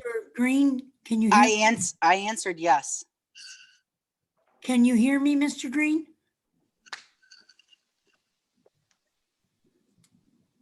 Hello? Marie, I don't think they can hear us. Oh, Yeah, we got you back there, ladies. I voted yes. And I voted yes. Okay, both yeses. Okay. We'll move on to item C, the bid for the pizza provider. Yes, thank you. There's a recommendation in front of you this evening from the Food Service Department to award the pizza bid to Little Caesars Pizza for the 2021 school year. A request for bids was sent out to roughly 15 local vendors to supply pizza bids to the school district. 2 responses were received from Little Caesars Pizza and Domino's Pizza. Little Caesars was the pizza provider last school year, and according to staff and students, the pizza was prepared tastefully and the quality was exceptional. The customer service was good, and there was prompt delivery and reliability of the services. And first and foremost, the students preferred Little Caesars over Domino's. So the recommendation in front of you this evening is to award the pizza bid to Little Caesars. All right, do I hear a motion? I'll motion. Second. Motion by Moses, supported by Mr. Giroux. Mr. Secretary. Oh, come here. Oh, so comments or question? Yes, I'm sorry. Do we know what I know we have some costs in front of us, like based on what our orders and consumption are, do we know, because I know the recommendation goes against, the lowest bid. Do we know about how much additional that costs us? So roughly based on last year's quantities and volume, it's about $4,500 over the Domino's pricing. But once again, it is based on student preference, and student sales were higher. Okay. Miss Rand, can I ask a quick question? Yes. Is our food service not self-supporting? Yes, it is. Thank you. Any other questions or discussion from the board? Hearing none. Mr. Middlestead? Ms. Bur- Yes. Yes. Yes.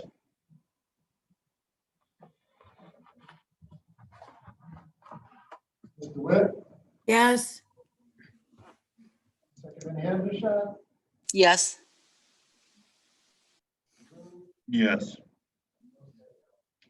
Motion carries. Moving down the agenda, item D, personnel new hire. Is that going to be,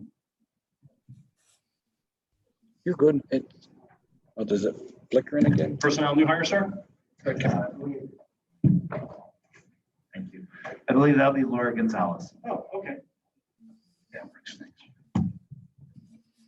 Good evening, board. Tonight before you, we have the recommendation to hire Sandra Youngert. She's a former Anchor Bay teacher, former Anchor Bay principal who we're recommending to hire. She is replacing Melanie Nichols, a teacher who resigned at Great Oaks Elementary. What grade level is this? She's teaching first grade.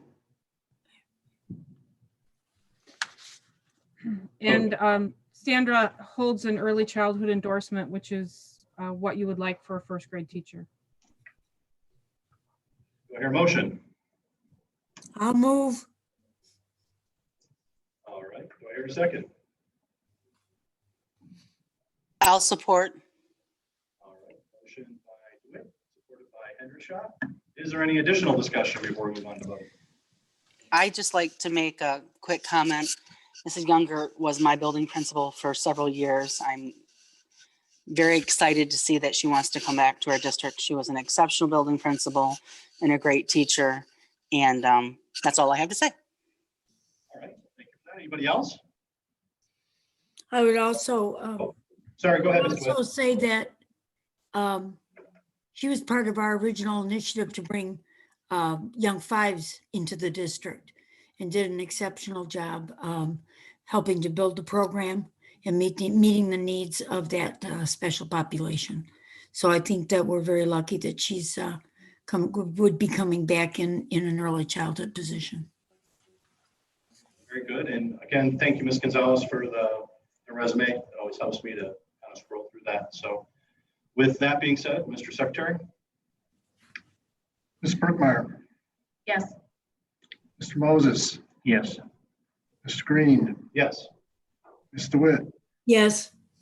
Ms. Hagerby Hendershot? Yes. Mr. Drew? Yes. Mr. Middlestead? Yes. Motion carries. Moving on to item E, the Immaculate Conception Agreement. Mr. Rathbun. Thank you. Good evening, board. Before you this evening is a cooperative agreement that we are proposing with Immaculate Conception. You may remember this agreement from last school year. We had a very similar agreement with them. Under this agreement, we are able to provide shared time teachers for the students there. The reason we would enter into this agreement is that it is financially beneficial for the district here so that we can take the dollars that we make from that agreement and use them for our students here. And I would recommend that we enter into the agreement for this current year. We've also reached an agreement, I've given that to the board here tonight, with the MEA and the ABA specifically to allow for this teacher to teach without necessarily violating our collective bargaining agreement with the ABA. Mr. Chairman, I have one question, two questions. One, you've got the MEA, NEA Local 1 under the understanding, they're no longer with Local 1. Under part of the ABA is exclusive, correct? Second item would be as representing the Anchor Bay Board of Education should be the board president, not the superintendent. If this is an agreement, if it was a tentative agreement, I would agree, but it should be under the board president. So I would make a motion that we strike the MEA, NEA Local 1 from the top and then put the board president as the approver of the negotiated agreement.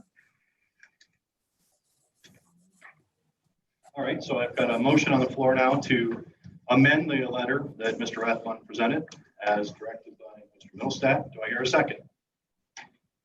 Second. Seconded by Mr. Giroux. Any further discussion by the board? Just one question. Who signed it last year? Yes. So just for clarification purposes, why would that be different this year? Because I just made that motion. And the board president is in charge of the president of the Anchor Bay School District. So he should sign that. So you should have signed it last year too? Probably. Whoops. Oops. Yeah, just. If you look at all our contracts, the board president signs. I think some superintendent also signs. Generally, the board president signs agreements. Any further discussion? Move to a roll, sir. Ms. Brookmeyer. This is on amending this paper, right? Signing the amended agreement. Yes. Well, it's actually entering the agreement with IC and the second piece of the agreement is the whole thing. All at once? Okay, no. Mr. Moses.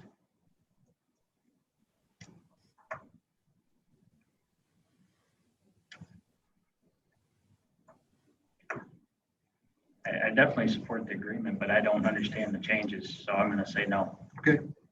Mr. Green. No. Ms. DeWitt. Yes. Ms. Hekavani Hendershot. Yes. Mr. Giroux. Yes. Mr. Middlestat. Motion carries. Moving on to item F, and I will turn that over to you, Mr. Middlestat, as you amended the agenda. Okay. I just want to find out what our update is on our budget. As you know, in 2018, 2019, we had around $4.8 million as a budget. There was a change in school board administration. Ms. Brookmeyer took over as treasurer. We now are at 2021. The last thing we had was about $100,000, and we did approve a budget to the set of recommendations from administration to make cutbacks to get us up to at least, what was it, 1 point? We're trying to get up to around 3% or whatever budget. So over the course, I don't know exactly, but over the course of 2 years, we've lost $4.7 million in fund equity. Plus, the community approved an enrichment millage, which was $2.5 million.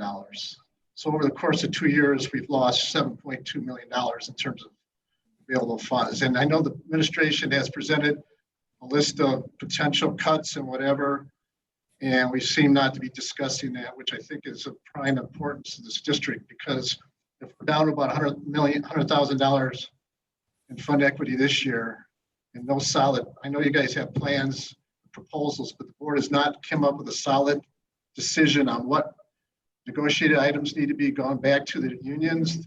Nothing about cutbacks, nothing about schools, nothing about personnel. And I think the district deserves to understand where this board sits on terms of the budget, because if we're only around $100,000 in budget next year with the enrollment decrease, we're in really big trouble. So we will end up having to go to the state anyway because we're below the 5% budget. But I guess, Ms. Birkmeyer, do you understand what, or have any plans for how we're going to solve these things? As treasurer, of course. Yeah, as treasurer that took over in August. You were treasurer 2 years ago, though. Well, I have often asked the same things and never had these things on an agenda, so. I don't think that's the issue, is that you need to present to the board what's your plan. What's your plan? You're the treasurer. I will defer to Mr. Rathbun. The administration handles the day-to-day items and they come up with proposals, but it's the board treasurers. One of the main missions of the board treasurer is to make sure the board policies and direction is correct in terms of which way we're going. And I don't see that right now. Okay, noted. Okay, thank you. So where do we sit, Mr. President, on what we're going to do with the budget? So there's been multiple discussions that have taken place with the Finance Committee, where we've looked at options of where we can make some cuts. and make some changes within the district. As recently as this past Thursday, I had a lengthy meeting with Mr. Rathbun and Mr. Woodside. And I am not sure if they're prepared to present those tonight in a closed session, or if we were going to talk about them, and they're not on the agenda, so I'm going to assume you weren't ready to talk about them. But there's been conversations going on since August when we realized that we had a pupil shortage, and we may have a financial shortage based on the amount of funding coming from the state. I thought the discussions happened in the spring. We knew we were in trouble because we ended up, as I recall, at a meeting where I got kind of criticized because I wanted to make sure we had textbooks, and we knew we were in trouble back then because he deleted the textbook budget. So it's been over 9 months, right? And I know we keep having meetings and discussions, but I have seen no action. Nothing's come to this board in the last couple months. I know the COVID stuff's been a diversion, a bit of a diversion on that, but we need to keep focused on the future. So I don't understand why we haven't seen anything presented. I know the administration, I've seen the spreadsheets, I've seen that there's stuff out there, but the board needs to consider it and approve something. That's my opinion, I guess. All right, and I actually realized I missed the early buyout plan as option E. Sorry, I was looking at a different agenda. So okay, so was I. So we can jump back up to the early buyout and then come back down, sir, if you're okay with that. That's fine. It wasn't on my. It is on the agenda. It wasn't on my rough draft that I had. Okay. Leonard? Yeah, well, as a follow-up, we have talked about the reductions that we would need to make after that motion that Mr. Middlestat made. It was about just over 1.5 million. And then we ended up, cutting about 1.89 million is what we ended up doing. Okay. We're going back to that, right? Are you on the early? Yeah, I was buyout? moving on, Yeah. sir, to the early buyout plan. It's on, so the board has received the information from Mr. Rathbun and Mr. Woodside. Do we need a motion on this, or is this just more of an informational session, sir? No, there is a motion before the board this evening. Okay. Skip down that. Sorry, I'm working with one device and I usually have two.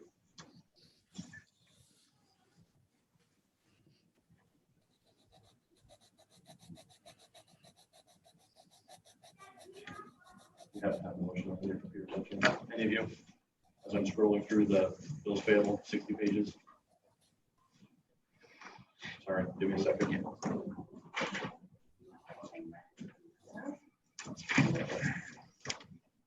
You need the whole thing read in full, sir? No. Okay.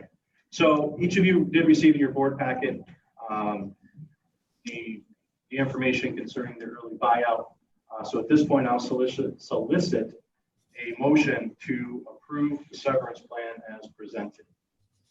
So the early buyout, of course, after we receive the information back from who's eligible, who has expressed interest, it does come back to the board before it moves any further forward. So moved. Do I have a second? I'll second. Motion by Mr. Drew, supported by Mr. Moses. Any further discussion? Any questions? So what is the buyout? It's similar to what we have done in the past. And this one that we are offering out it's similar to one in the past. It's similar. We made the changes similar to what some of the districts in the area did. So this buyout is for $80,000, but you'd have to be at the top step. That's for anybody? You'd have to be at the top. That's for teachers. Right, anybody at the top step. As teachers, and then administrators have to have more than 6 years. Okay. All right, thanks. Any other questions before we move on to a vote? Mr. Secretary.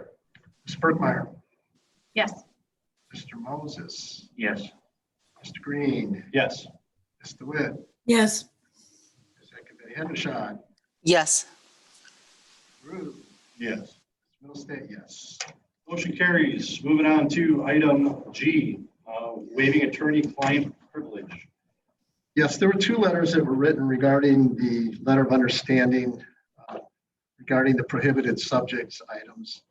That was a letter from Mr. Luft's firm on October 2nd and Ms. Schwemm's on October 9th. So I'd like to have those attorney privilege removed. There's nothing super confidential with those letters, and I think it's important information for the public to understand how that is a part of this whole letter of understanding controversy. So I wish to have those letters be waived the privilege so it can be publicly available. All right, so motion by Mr. Middlestat then to have those two specific letters as stated and have us lift or withdraw the attorney-client privilege for the purpose of discussions of those letters. I have a motion. Do I hear a second? I'll second it. Motion by Middlestat, seconded by Mr. Moses. Mr. Secretary, please call the roll. Ms. Brookmeyer, Yes. Mr. Moses, Yes. Mr. Green, Yes. Ms. DeWitt, Yes. Mr. Betty Hendershot, Yes. Mr. DeRue, Yes. Mr. Middlestat, yes. So under those items, So do we need to discuss them? Do you want to move on and use them in your next bullet point?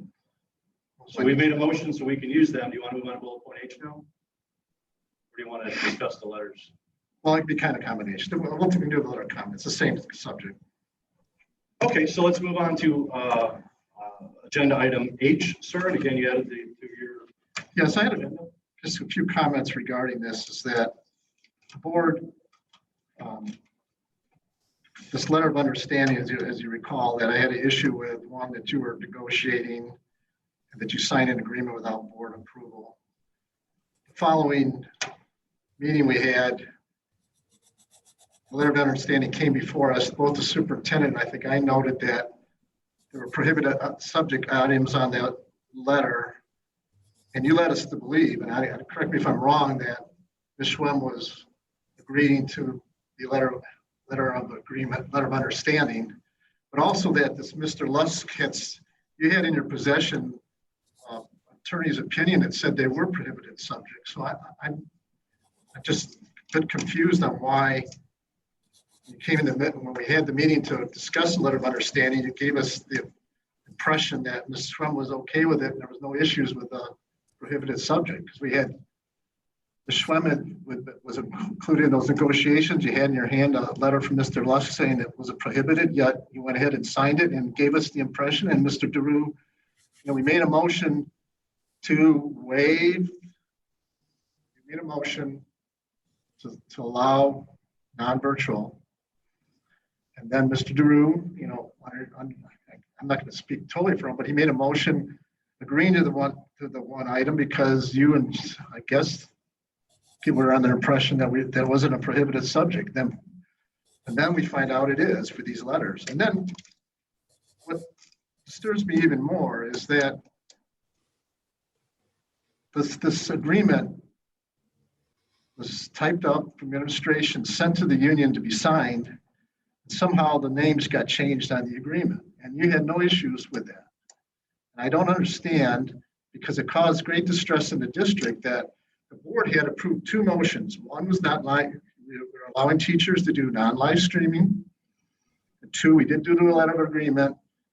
The board approved those items. Whether there's a signature on a piece of paper or not, the board approved and had protections in those contract and that letter of understanding for all the COVID issues, including the non-live streaming. Yet you let this thing hang on for a week without telling the union that, oh, Mr. Woodside will sign it when you had the responsibility to sign it. And there's no reason why this thing ran for over a week, distressing people in the district somehow, that this board did not have any concerns with teachers' health or safety because you wanted Mr. Woodside to sign the letter. So I have a real problem. One is that you were misled us at their meeting. Secondly, you let this district, let the personnel in this district be distressed and allow the union And I don't understand, because those letters, those emails that came out were within short time period where you're suddenly, your name's off the darn agreement. So I don't understand. I guess I'd like an explanation. Well, I'll try to unpack everything you said there. Did you have copies of Mr. Lusk's letter when we attended that meeting on October 7th? What? Did you have copies of Mr. Lusk's letter? Did you send it out to us? October 7th. Did you send it out to us? It was sent out, I believe, by Sherry or Leonard. Yes. Yeah. Correct. Yeah, then I would have got it. They sent it out. Did you look at it? Did you review it? You're accusing me. I reviewed it. Now it's my turn to speak, sir. I let you speak. Please let me answer your question. But don't ask me a question. If you asked me a question, I was going to answer to. Did you review Mr. Lusk's letter? Yeah, I reviewed it. Prior to the October 7th meeting? Whatever was sent out to me, I don't remember the exact time. So you're going to sit in your chair and accuse me of misleading, lying, whatever terms you used. You had the same agreement I did. Did you break it out and say, Mr. President, I beg to differ with what you're saying, because in this agreement right here, it says that this is illegal. Go look at the video before. I came in, I made the motion to remove that item because of that. And you just told, I'm not just talking about Lusk's letter, you made us the impression that Lisa Swem had agreed to this letter of I understanding. did talk to Lisa Swem, and it should be noted that Lisa Swem's letter was dated October 9th. Right, We because made a we- vote on October 7th. No, I understand, but she discussed that with you prior. Are you telling me that she told you to sign it and then she decided she changed her mind? She told me her biggest concern was to make sure that it was best practice if I get it in front of the board as soon as possible. I believe that was her exact quote on the Saturday that I spoke to her. Best practice. But she indicates that that it was a prohibited subject. So you're telling me that she misled you? We talked about it being prohibited. Tell me anywhere on either of those two letters that it specifically says it is illegal for anyone to enter into a contract with those on them. With prohibited subject, that's a law. It wasn't stated, it said it may. Both of those opinions said it come may. on. Well, you want to split hairs, sir. You're going to sit here and accuse me. I'm It going to said accuse you may. because it's prohibited subject. The attorneys wrote the letter. So what is your point? What do What do you want to happen next? Do you want it? What do you want to happen? What do you want to happen? Nothing. I'm moving on. I already moved on. I think if I can jump into Absolutely, here. sir. Go ahead. Didn't plan on it, but just listening to this and listening to this night and everything on this board, it's about time the students and parents are done being used as pawns in this political game that's going on this board. What I'll say to this, Pat, Mr. President, sorry. I too, after that meeting, this whole thing of prohibited, not prohibited, whether you should sign it, not sign it, then it goes out on Facebook, it's everywhere and the parents are getting upset. My neighbors are attacking me. Are we not starting school? I'm sure you guys all got it too. But as board president, you should have came out publicly and said something, because I called Lisa Swem and I tried not to, because I do believe that's the board president's job. When I was the board president and people were calling him, I didn't like it. And so I tried to give you that. But it bothered me that both sides were using her as the reasoning why it could be signed.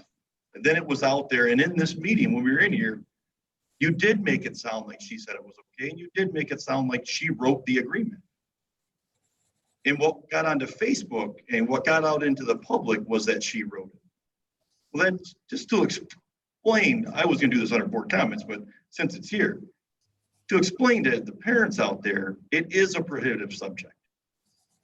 The superintendent has never signed a prohibitive subject, a letter that has a prohibitive subject in it. You know that. You talk to him weekly, you say, you know he's against it. I get what you had to do that Sunday prior. I wish you would have kept in better contact with us, but I also understand you had to start school. But our attorney, Lisa Swem, told the superintendent that it was a prohibitive subject. Told him it would be better if it's not in there. What was told to her was the teachers aren't gonna agree to it unless that's in there. So that's when she rewrote to make it as the the language as best she could to be most comfortable with, even though she didn't think it should be in there. And you knew that. That should have been stated at this meeting, because the public was thinking, why isn't he not signing it? And some districts, other districts, I think they are signing it. Other districts are not like this, political theater. And only thing I'll say about you, Ms. Burkmeyer, is he's concerned, obviously, the amount of times you've come after him. You badger him, you harass him on everything. I got, there's emails after email. So if he goes and signs something that has a prohibitive subject, then in his evaluation, you're gonna go after him. You're on record as saying you wanna drag his name through the mud. So at this point, that's why I say to you, Mr. President, your job as the board president, as the representative of this district, is not to promote this kind of negativity within the district. I sat in that same seat, and it's hard because both sides are plying at you. So she did say that, you know, your best case is to get this in front of the board as quick as possible. You needed to start school Monday. So we come into our board meeting. There was issues, whatever. Your name was on it. We passed it with your name on it. You could have just signed it. You could have talked to Mr. Woodside, just signed it, and everybody would have been happy. And nothing would have gotten public. No parents would have got upset. Nobody. But no, you have to push and say, no, the superintendent has to sign it. Why? I want to force you to sign something you're against. I know you're against. It has a prohibitive subject. So he's right. And you let the political theater go on Facebook, in the community, for why? For why? Because the three of you want to fire him? Well, step up to the plate and stop the bull crap of I'm one person, I'm this, I'm that. Do what you need to do. Come up with the reasonings, come up with the motions, come up with whatever it is. But at some point, this board needs to get to worrying about the students and parents of this district. Because right now they're being used as pawns. And that's all that's going on. And it's getting old. So that's all you had to do. That's the problem I had, Mr. President, is you could have signed that. You could have stood up for your superintendent instead of throwing him under the bus. But then when I talked to because I reached out to her as well, what is going on? Why, I said to Jamie. And I get what she's fighting. I get it. She's fighting for her teachers. That's her job. She said, take 15 out. So we take it out, we sign it, we move on. We could have done without that whole week and a half of the parents getting upset. Whatever side you're on, I don't care. That's the problem I have. I'm not getting into this about your kids, that's crazy crap. But let's stop using the kids as pawns and get to where we care, where we start working on what we're going to do for this district. So in response to you, sir, I would just ask, where exactly I promoted negativity? You didn't see. Why? You didn't know where. I know what I said is you were silent, and what you knew what was going on. You tell me all the times. I get 350 phone calls. That's what you say all the time. And you stood in a line in the beginning of school. You talk about promote negativity. Did you or did you not stand in a line when they were giving out computers with your hands crossed like this and say, someone asked you, what are you doing here? I'm here to see how messed up this is going to be for all the phone calls I'm going to get later, instead of jumping in and helping the administration. So that's where you promote. But what I'm saying to you, let me finish. You can come back at me. Sure. But so the negativity is, did you or did you not leave in the meeting, the last meeting? You knew Superintendent Woodside did not want to sign it. Did No, you? quite honestly, I did not. He said it right at the meeting. He said he wasn't comfortable. And you knew that Lisa Burke or Lisa Swem, because Lisa Swem told me, she told you that it was a prohibitive subject and that she doesn't blame the superintendent for not signing it, but she also understood where you were at to get school started. So you guys just throwing 90 different things. I want you guys to respond. First of all, with the original agreement, Lisa Swem did review it with Todd and redlined the draft. Nowhere in her email did it say this should not be signed. Do not sign this. You can't sign this. Mr. Woodside can't sign this. Nowhere in the email did it say that. She redlined the draft to Todd. She did note her concerns on number 15, but she certainly didn't say take this out. don't sign this. There was never any advice from any attorney that said, don't do this. This is bad. You're saying Lisa Swem never said to take 15 out. You're saying that? She never told me to take 15 out, no. Okay. I wish she was here. That's why I told her she should have been here. She also talked to Mr. Rathbun 25 times that week as they were trying to work through it. So back to what I did at the high school. I didn't get involved at the high school because that's not where I fit in. The board president doesn't show up and bark orders at a high school principal on how he thinks things should be run. Matter of fact, since you weren't there personally, I had an office administrator come over and say to me, do you think we should change this? I actually referred her back to Mr. Boskool, who appeared to be running that operation. I didn't get involved. I stood there maybe 45 minutes to see how the flow was going, to see how parents were doing. I asked people how long they were in line. I never disparaged the process. I never got involved in the process. I don't remember who the office person was that had asked me, and I referred them to go talk to Mr. Boskool. This is not my operation. As far as signing the LOU, the most recent one, certainly in the motion, it did not direct the board president to do it, and it did not direct the superintendent to do it. That's my fault. I should have gotten the clarity right at that meeting that the board wanted me to sign that and been done with it. So it's now been signed. Mr. Woodside signed it, took out number 15 and put it into an email type form. So the illegalities are out of the picture. So as frustrated as you both want to be, it's signed, it's done. So I'm not sure why we're beating the dead horse. If there's any other questions you want me to answer, I'll be happy to do it. I've missed probably several because you've thrown many at me. I was just putting out the point. I wasn't talking about the illegality of the LOU signing. I'm saying, can you, as the board president, represent the district and worry about the district and how we're looking? Because right now, even tonight, and I'm part of it, we're looking, there was a parent tonight, Mr. Rivard, frustrations on this board and all the stuff that's going on. It's political theater. And has that changed in the past 2 years? No, but what the problem I have, What's different from the last? The problem I have is that people are just, they'll go out in the public and do all this stuff, but where we have places, it doesn't matter. Where you can do it, they don't do it. They're silent, they're church mouses. But then they go out in the public and then they go to forums and then they start talking all this crap. What I'm saying to you as a board president, the only thing I was bringing up is you knew that the superintendent didn't want to sign it. And for rightful reasons, there was prohibitive subjects. Lisa Swem told me, she told him that. After the board come out of this meeting and voted to, even though that was in there, said, okay, we're going to do it. And your name was already on it. Very simply, at your guys' meeting the next day, you could have said, hey, I'm going to sign it, cover you. You're good. You're not doing something illegal. Boom, done. And once you can't tell me you didn't see all the negativity out there. You can't tell me you didn't get the parents and all them calling. Are we going to be out of school again? Are you guys can't get anything right?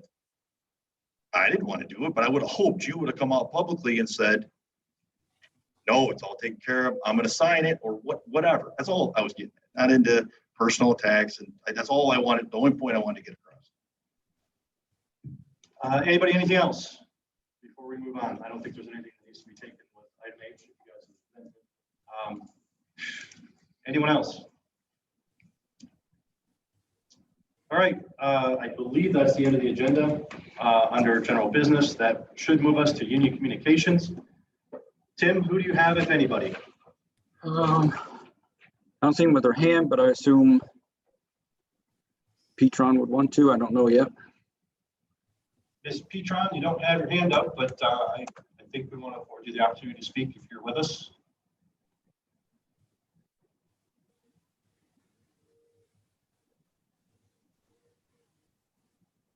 No. Ms. Petron? May take that as a no. Anybody else, Tim, for union communications might have their hand up? I don't see any. One more call, Ms. Petron, before we move on. Oops. I'll answer it. Do this. Go against the red. All right, moving on to our second open forum comments. Anybody else with their hand up, sir? Not yet. We'll give them a few seconds.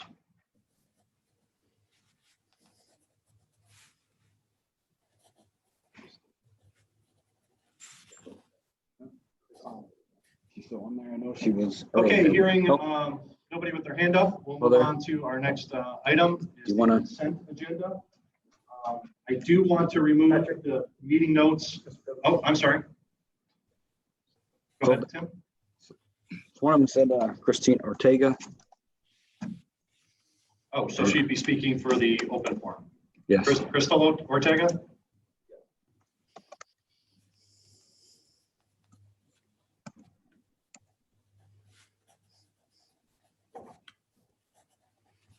I don't know if she's still there. Hang on, Ms. Ortega, we're trying to find you.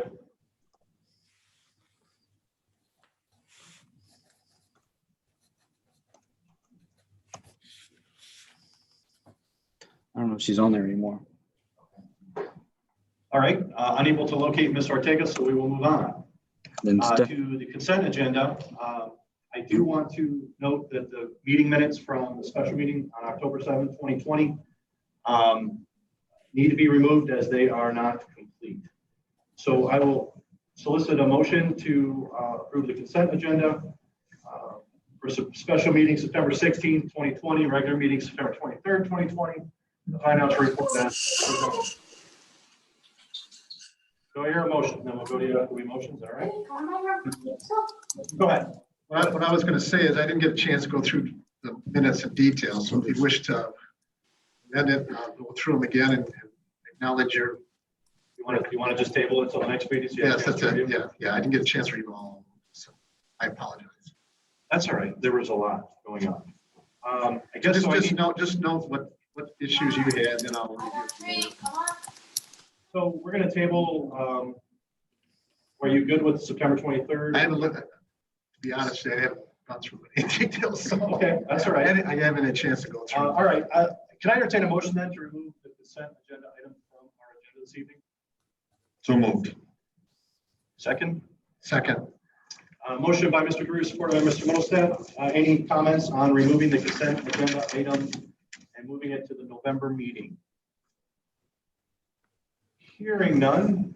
Mr. Secretary. Ms. Brickmeyer. Yes. Ms. DeWitt. Yes. Ms. Green. Yes. Mr. Moses. Yes. Ms. Akabedi Hendershot. Yes. Mr. Middlestate, yes. Mr. Drew. Yes. Motion carries. We'll move that to the next meeting. On down to, it looks like we're up to Mr. Woodside's comments.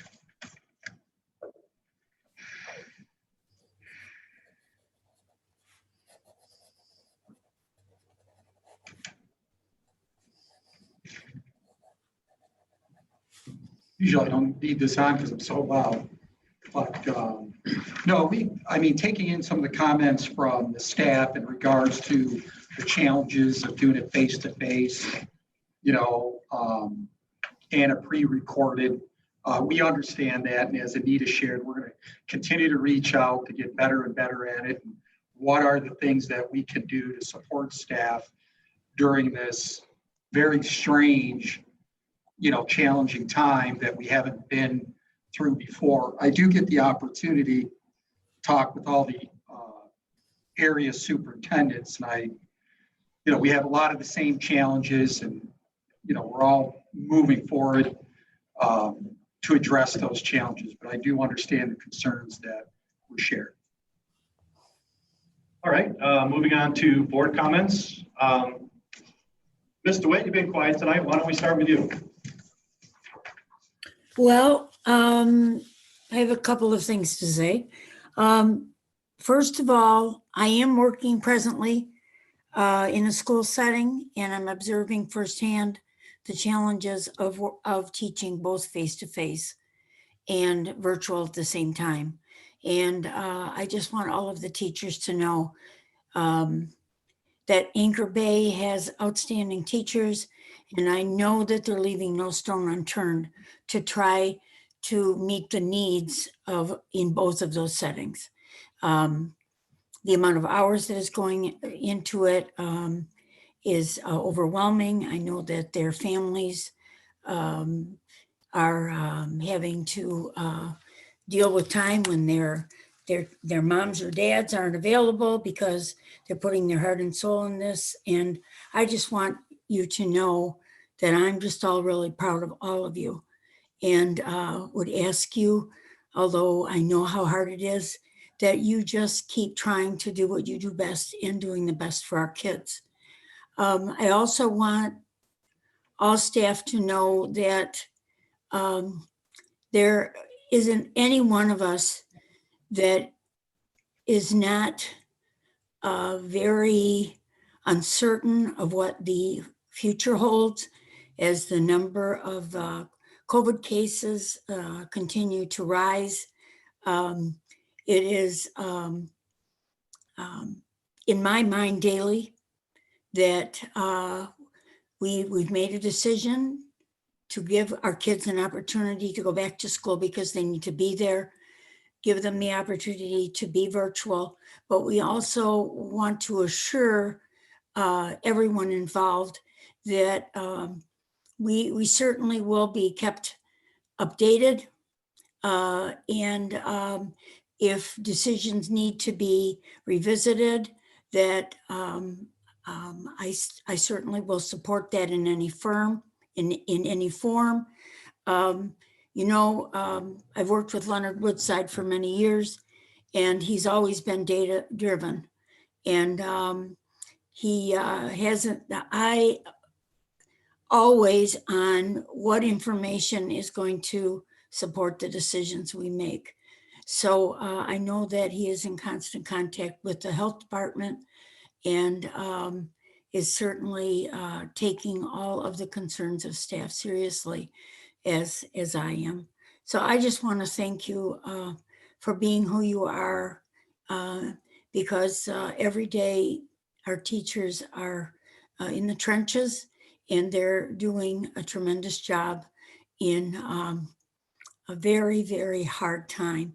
And I just want to tell you that I so appreciate what you're doing, and you're all in my prayers, and we will move forward together in these uncharted waters, so to speak, because we've never lived through a pandemic before, and we're going to do it this time, and we're going to give it, I know, our best shot.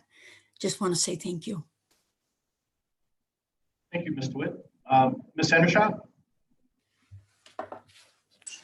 I'll keep my comments short this evening. I know it's getting on near 9 o'clock, and I know many of our families still have students that have work that need to be done and submitted this evening.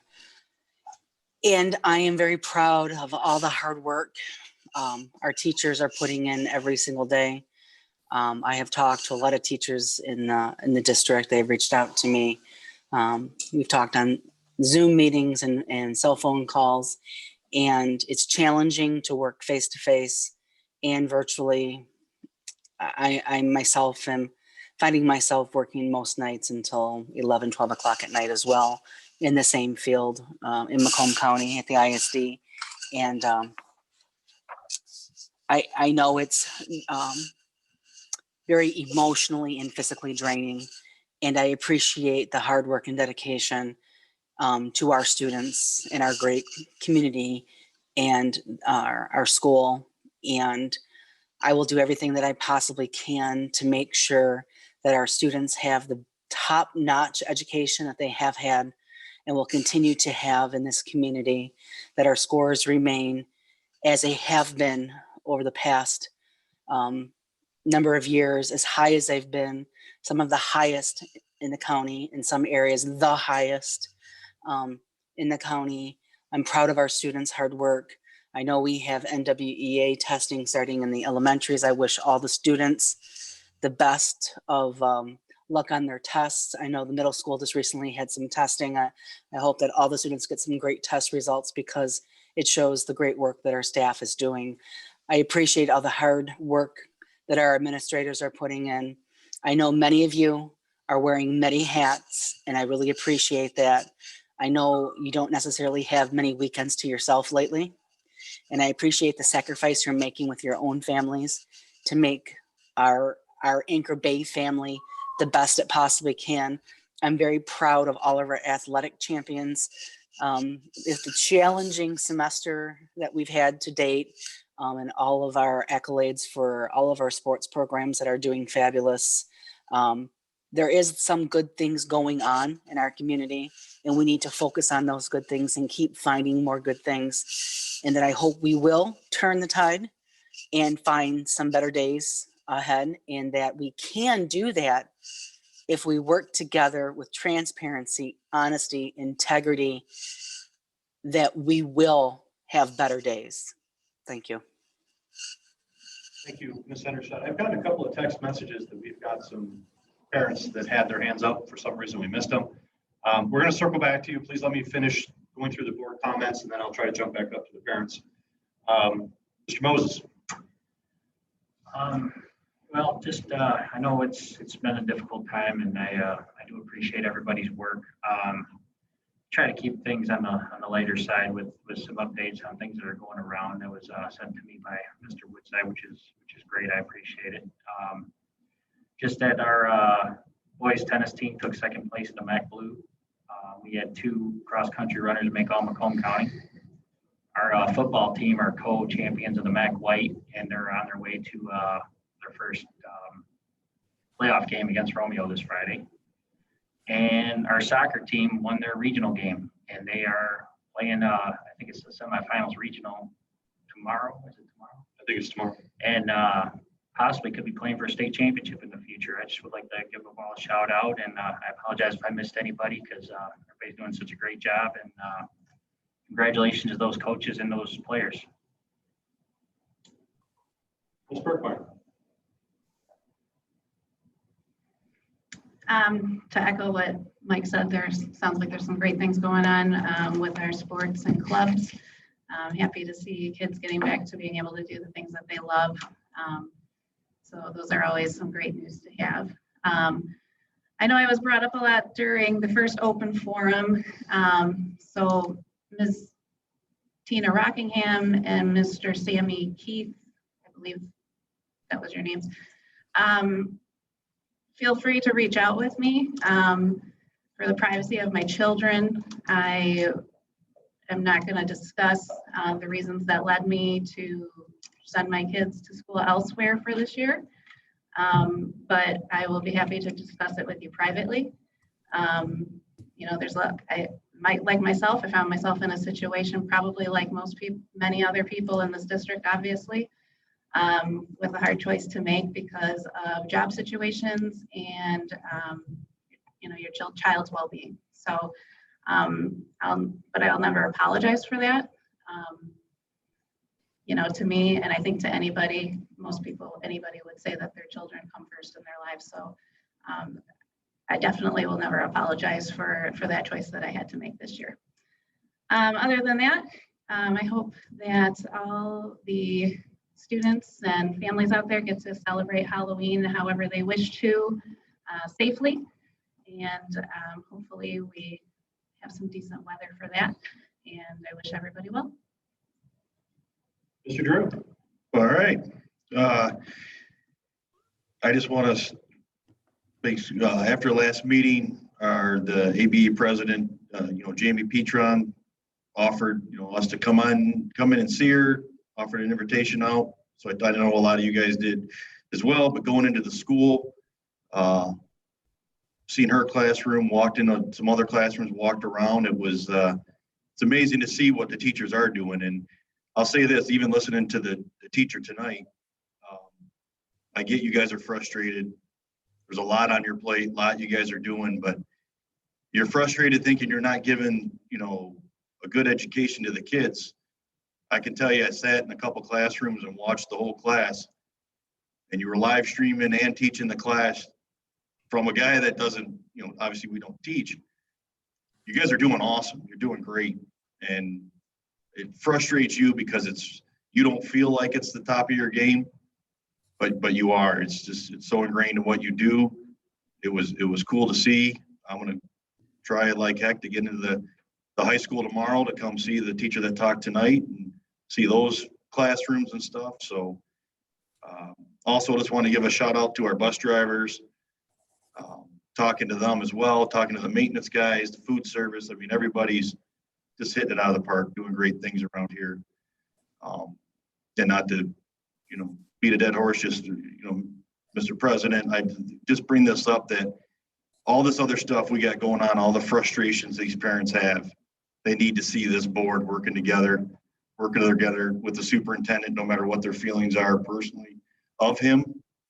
We can address that in other ways, but we need to all work together and get past our differences and try to provide show a united front. We can have our debates, we can have our disagreements, but let's try to be united in making this a better district for our students and the parents that put their kids here. Thank you. Thank you, sir. Mr. Middlestadt. I would just ditto Mr. DeRue's comments. People are doing the best job they can under bad circumstances, but I guess we get a little, especially with the virtual stuff, we kind of got a window into the classroom that sometimes people think we're peeking in on how the person's doing their job, but it's just amazing how complex it can be. And then with all the paperwork and all the, you don't have a piece of paper and you got to submit the assignment. If it doesn't come through, I mean, there's just so many things that go into this. So it's like I said, there's a window into the complexity of what's going on, and just this whole system we had to put ourselves into just kind of complicates it more. But it's pretty amazing that the job that people are doing in the district, and that's all the staff, administration, teachers, and all the support staff. So thanks. Thank you, sir. The drawback, again, as I'll repeat, going last is everyone always steals your thunder. So to Mr. Moses' comments, our athletic team is doing great. It's going to be exciting to see soccer tomorrow night, our varsity boys, and then our varsity football on Friday night. So I also want to remind everybody to get out and vote this coming Tuesday. And I wish everybody that's running for a position, whether it's board position or otherwise, if you're on the ballot, good luck on Tuesday. It'll be a stressful day. You probably won't sleep much between now and then. And lastly, I guess, as the board president, I guess you're damned if you do, damned if you don't. So I will give Mr. Drew some credit there, because I'm understanding some of the conversations that we had when he was the president. So you think you're doing the right thing. You think you're doing the thing that's needs to be handled the right way. And it turns out that not everybody shares your opinion. I guess that's what makes the world go around. So with that, I will solicit a motion to go into closed session. I will let the general public know that when we do come out of this closed session, I don't expect there to be any votes or anything that would require a board action. So I don't just honestly anticipate it to be necessary for you to hang out and then come back after the closed session.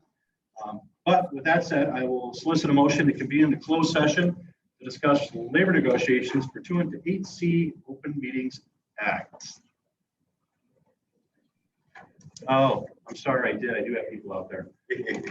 Crystal Ortega, we try to see if we can find her again. Thank you, Mike.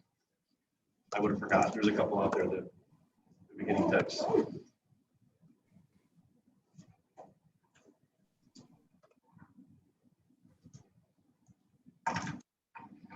I'll see here. I see someone called family.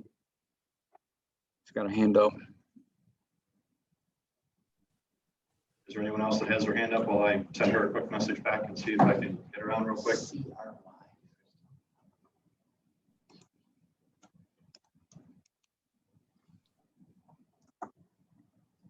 Oh, She's not there. still not there. Anyone else while we look for Crystal?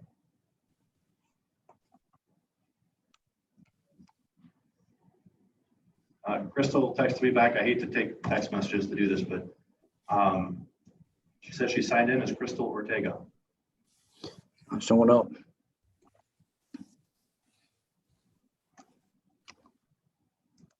you have any phone numbers up there? She should be able to. 66760 will be the last 4 digits.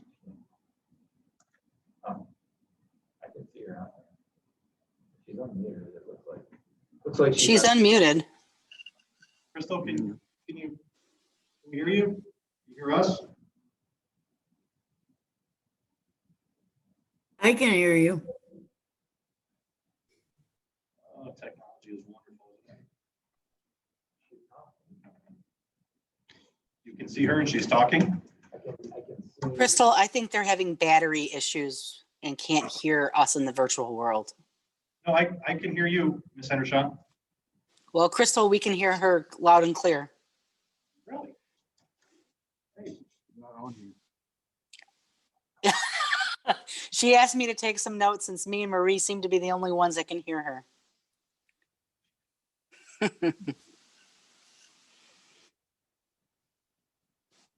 Yeah, I mean, I don't see her at all. I think I hear something now. That's me. Oh, Yeah, that's the time. I want you to put the speaker back on the computer. can you take the mic over to yours, Todd? Yeah. You want to? Hang on one second, Crystal. Yeah, we might have it. Let's see.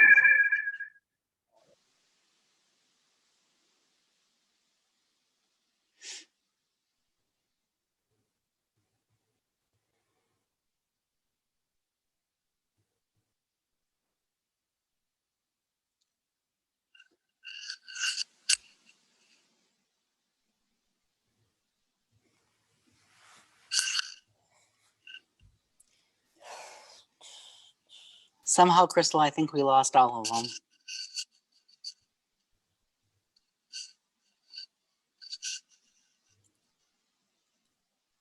Hand up, Tim.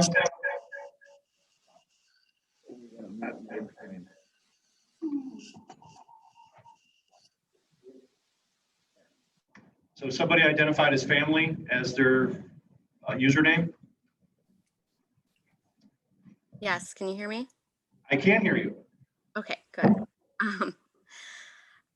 I'm a little frustrated when I hear all the blame of the financial woes of the district being blamed on one person. I would think that, I understand that this year is a little bit difficult and things are going to be different. I would hope that our entire board would be working together for a financial plan because this is not a normal year. Things are different, and the majority of you did vote for us to be back in person now. And I do appreciate that. But a lot of you, some of you had concerns about the budget. And as a parent, I can't help but think back to one of our last meetings when, many of you called the attorney to speak with them individually. Attorneys, in my experience, bill in quarter-hour increments. So even if each phone call was 5 minutes, we're looking at being billed for over an hour. I can imagine those hourly rates are hundreds and hundreds of dollars. It's frustrating when I hear that, when maybe one person could talk to them, or maybe you could do a group phone call together instead of 4 separate people calling the same person and the district being billed for that. And it's my understanding Ms. Birkmeyer wasn't even one of them, unless I'm mistaken. Nobody seemed to care about the budget back then when that happened. I'd also like to remind you that at the last election, we voted all across Macomb County for our schools to have more money. So I'm curious what Anchor Bay plans to do with that money. I would think some of it could maybe be used this year for COVID. I heard a lot of parents tonight attack one of the board members for her kids not being in our district. I'd also like to point out that our own superintendent does not have his child in our district. She is not the only person. And I'd also like to say that, Mr. Green, I appreciate all you did to get the kids back in school. I appreciate everything our superintendent did to get our kids back in school. Jamie, our entire board, actually. My kid is much different now than she was doing virtual, and I don't really care about all of the bickering. You guys seem to do a lot of it, but the only thing I really care about is that my kid is back in school. So thank you, and I appreciate it. I didn't get your name and address, if you would mind sharing that with us. Oh, we lose her?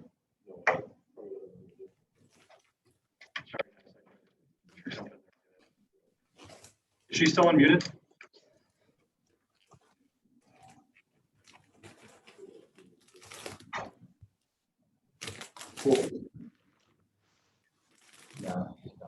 Yeah. It's gone. Okay. Ms. Ortega still out there? Is there someone else that wants to speak? Who else has their hand up? Anybody else? The only other one's Brian Rivard. Miss Ortega is still out there. Yeah, I know, except we can't seem to bring her in.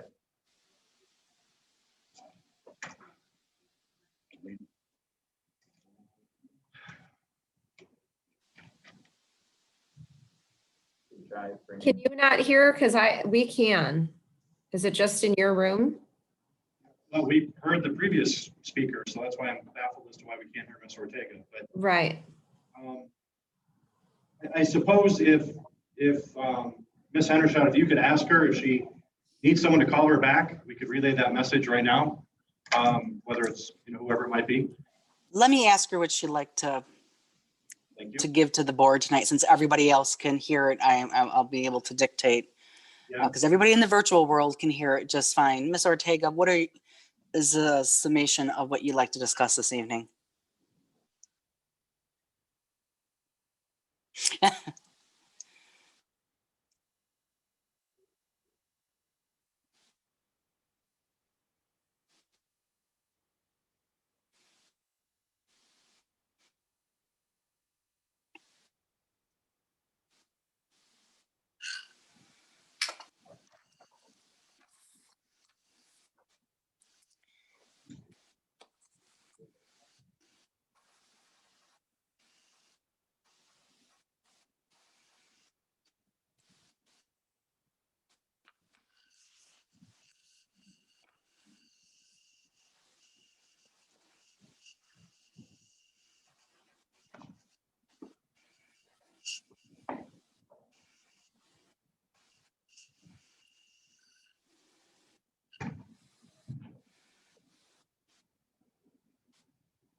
Okay. Yes, and I'm just going to kind of try to summarize to the board that can't hear you. She's thanked a few people, Mr. Buskell and Mr. McDonald, for some of their support and comments over the years. She'd asked the board to start listening to one another, learning to work together as a community. And then if you're not willing to do that as a board member, then maybe you need to leave the board service, because what we need right now is a board to come together for the betterment of our community. Did I kind of wrap it up?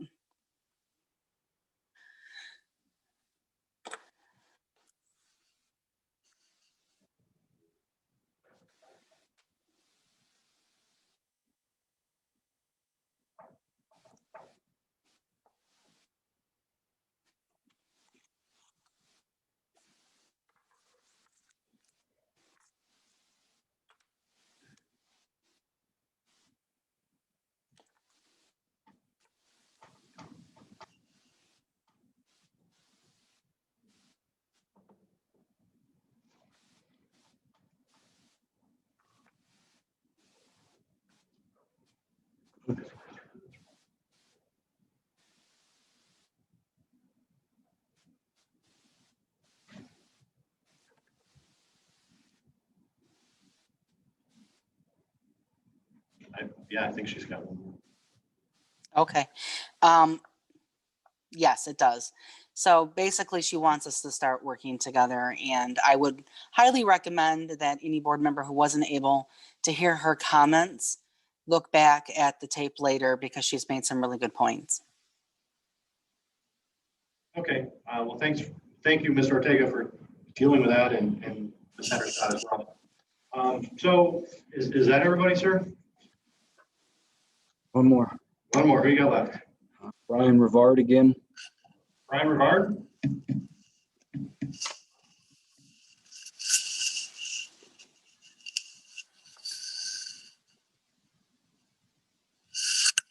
There we go.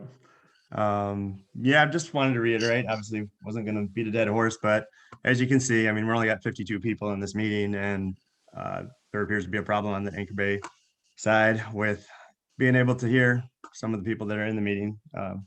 It's just a technical issue once again, but we can sit here and say that we got to work together, and you hear these positive status updates from heads of different departments. And I mean, you want to put your best face forward, and nobody wants to sit here and say that their department's having issues that need to be addressed. But I think that they need to be saying those things, and they need to be recognizing maybe they're small things and they're just adding up. And I think that's what it is. The problems that I had on Monday, not huge issues, just small links that don't work here and there, but they're still not fixed. And is it worth the time to go through the process of, I mean, I will spend the next 2 days definitely now making sure that I follow through on the troubleshooting with the tech department, but like, I don't think it's on my end. I think I've clearly shown that. I don't think it's anything that's that complicated.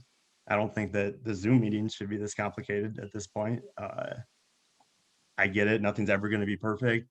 My concern is how confident some people seem on the board that everything is okay and that we're doing the right thing and that we're all right with the way things are working technology wise. And what are we going to do if we do all have to quarantine again?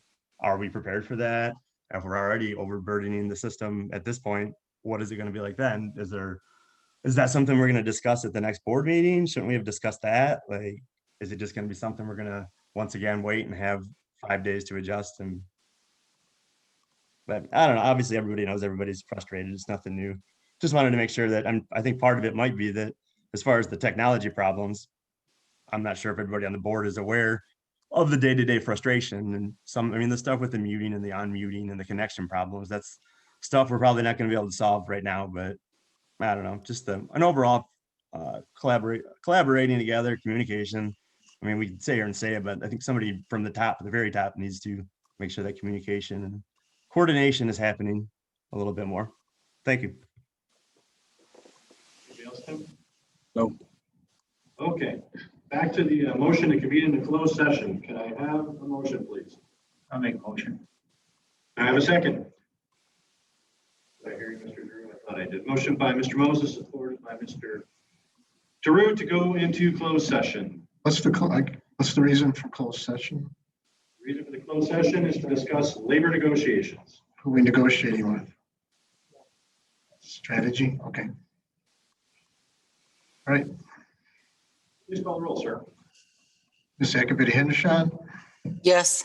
Brookmeyer, Yes. Ms. DeWitt, Yes. Mr. Green, Yes. Mr. Middlestad, yes, Mr. Moses, Yes. Mr. Drew. Yes. Motion carries. Ms. Henderson, Ms. DeWitt, you guys, both you ladies should have another link for the closed session for your, that came Zoom for sharing this afternoon. Can I make a brief request? Sure. Can we wait 5 minutes so that everybody can potentially Okay. use the restroom to reconvene? Yes. Thank you. We'll reconvene at 9:50. Thank you. Thank you. Session. Do I need a motion to come back to the meeting? Great. Motion by Mr. Drew. I'll second. Supported by Mr. Moses. Mr. Secretary, take roll. She made it over. No, not yet. Yes. Yes. Yes. Yes. Ms. DeWitt? Ms. DeWitt may not be unmuted, but I'm finally unmuted. Yes.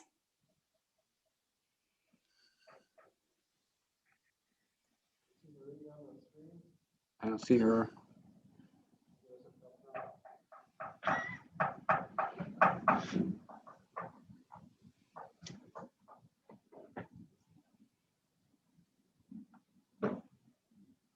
We lost her during the finance committee though, too. Oh, she dropped off during the Yeah. committee? She may have called it. She is now absent. We have a majority, we're good to go. I will entertain a motion to end this meeting. So moved by Mr. Middlestad, supported by Mr. Moses. Please call the roll.